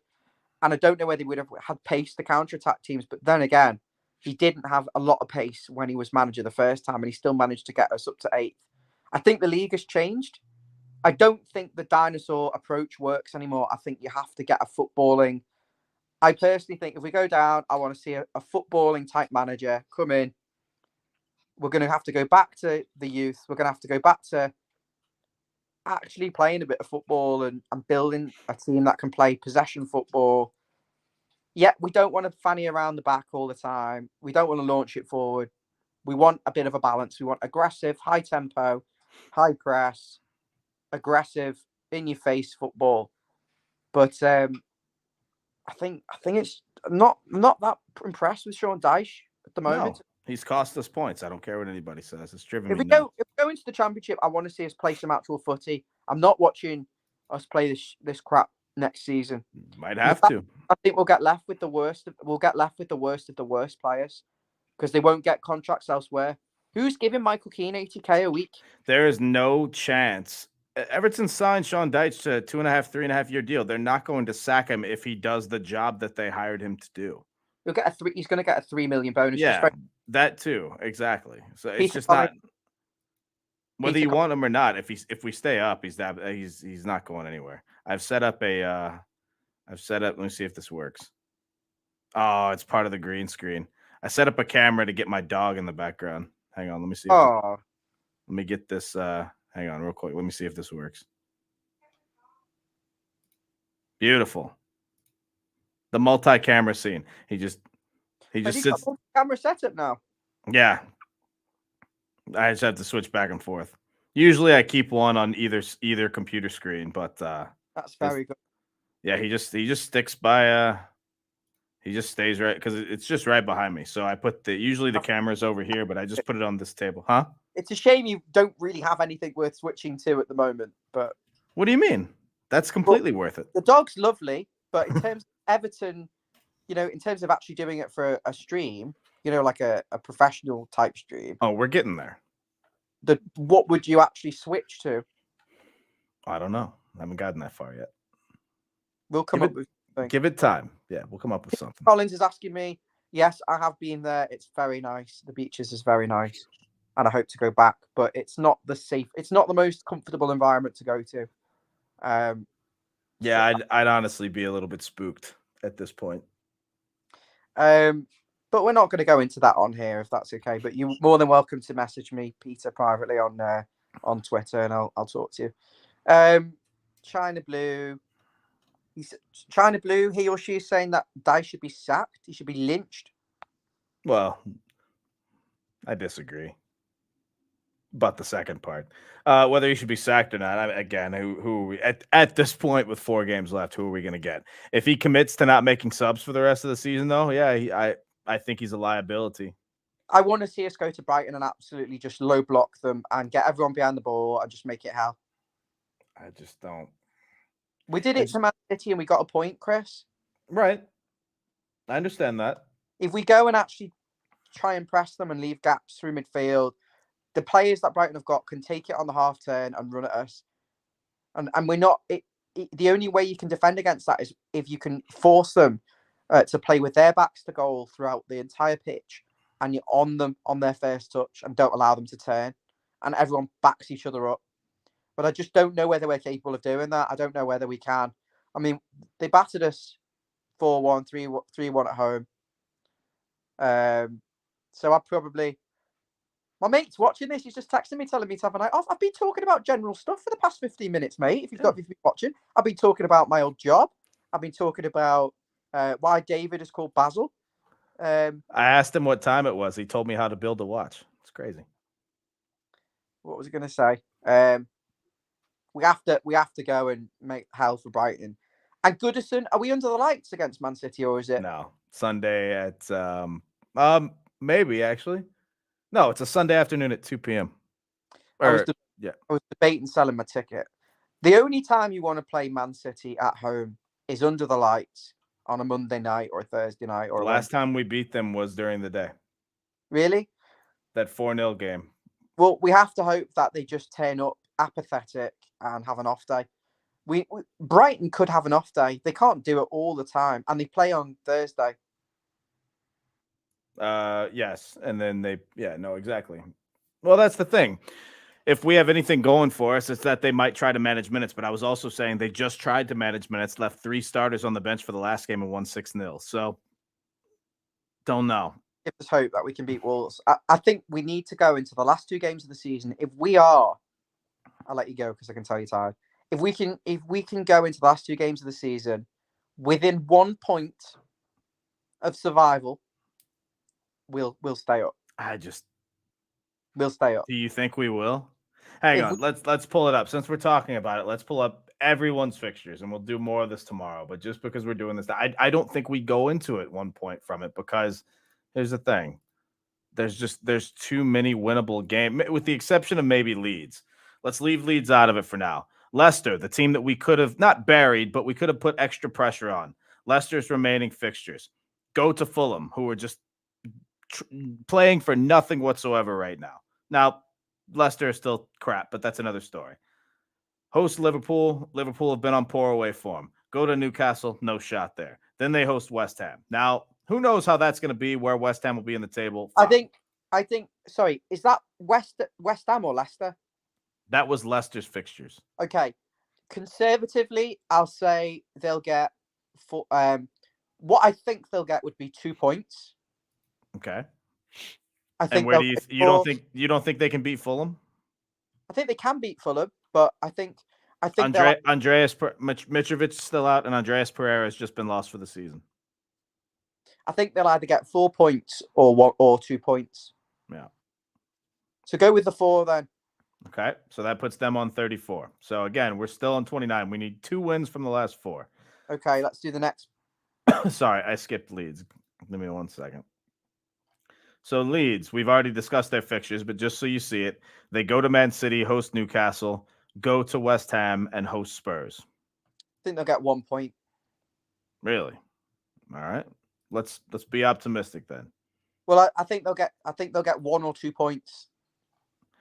Forest host Southampton and then go to Chelsea. I expect them to get 6 from those possible 6. And I mean that genuinely. Then they host Arsenal and they go to Palace, but I think at that point it'll be irrelevant. I think Forest have got the easiest fixtures. I could see them getting 9, but to be honest, I think they're down there for a reason. I think they'll get 4 points. I think they'll get 4 points. I think they'll beat Southampton or Chelsea. I don't think they'll win both games. It must be noted that they did just lose Danilo to an injury last match, which kind of cost them the game because they played the last 10 minutes with 10 men. Brentford scored, and the rest was history. Technically, Southampton aren't out of it, so let's just look at their fixtures. To be fair, they go to Forest. Obviously, we're Southampton fans on Monday. Southampton host Fulham, go to Brighton, host Liverpool. I mean, Southampton are just a bad team, so at this point, I really don't think it matters who or where. I don't see them picking up points. Yeah. I know they had a great showing at Arsenal, and that's all great, but it's just one showing. They're away at Forest. I expect them, to be honest. I do expect Forest to win, and I think they'll probably lose to Fulham and probably lose to Brighton. And yeah, I don't think they're going to get another point. I'm trying to calculate if a draw is horrible for us with Southampton and Forest. I think it's the best case scenario is a Southampton win, and we all know our fixtures, but just to have them on the screen. It's not relevant, really. Southampton, we need Southampton to win. They're not going to stay up. I'd be shocked. The Everton fixtures, I think we're going to get battered by City and Brighton, and I think we'll get probably 4 points from those last 2 games. Optimistic, but I've got to say that. Is that enough? Yeah. Is 4 points enough? I mean, depends on what if by the calculations we made for everybody else, 4 points would be enough. But I mean, that doesn't. Why is it? Sorry. Why is what? Did you tally them up? So what you said was that optimistically, Leicester will get 2, Leeds will get 2 at most. So just by virtue there, they're on 32. So if we get 4 points by those calculations, we're safe. And what did I say for Forest, though? I think you said Forest would get 6 and maybe 9. So then Forest would stay up, and Leicester and Leeds and Southampton would go down. It's going to be tight, mate, because I think Leicester probably actually could get 4 points. I think Leicester stay up because it depends on if Vardy can maintain fitness and that sort of thing. But I mean, fact of the matter is we have to show up. We have to actually go for games and not just be settled for. I'm so mad at that one point. Take every game as it comes. I know. Take every game as it comes as a cup final. We play Brighton. We'll take a point at Brighton. We'll take a point against Man City, and then if we can go into the last 2 games of the season, with maybe a point or on goal difference in the bottom or whatever, then I'll take that. I'll take a 2-game shootout against any of them. But we have to give ourselves a good chance. If we go down there with 2 defeats, 2 heavy defeats, goal difference and tatters, we do, to be honest, Chris, if that happens, we deserve to go. I agree. And we made too many mistakes all season. One of them. The fans have done nothing. We've done nothing wrong. We've supported them. It's been nothing short of a disaster. You just hold your hands up and go, we're SHIT. It is what it is. What do you want us to do? But we have to hope. And on that note, from the positive duo, we will let you go. But we appreciate everybody joining us today for the watch along and the fun post-match banter, which has been a nice change of pace. I had fun doing that, quite honestly. If you haven't liked and subscribed already, please do us a favor and do so. There is a Sean Dyche press conference tomorrow, so we will likely have some sort of show following that, whether it's part or something that bleeds into a watch along. Not sure yet, but we will have a little bit of discussion tomorrow on what he has to say, even though it'll probably be much of what we'd heard before, but it is what it is. As I said, please like and subscribe both on this channel and my personal YouTube channel, my cheap plug of the day. I appreciate your support, as do we on @FollowEverton on YouTube and Twitter. So until tomorrow, I'm Domino Chris. That is Ryan, the leader of the channel, and we will see you tomorrow. Up the toffees, boys and girls.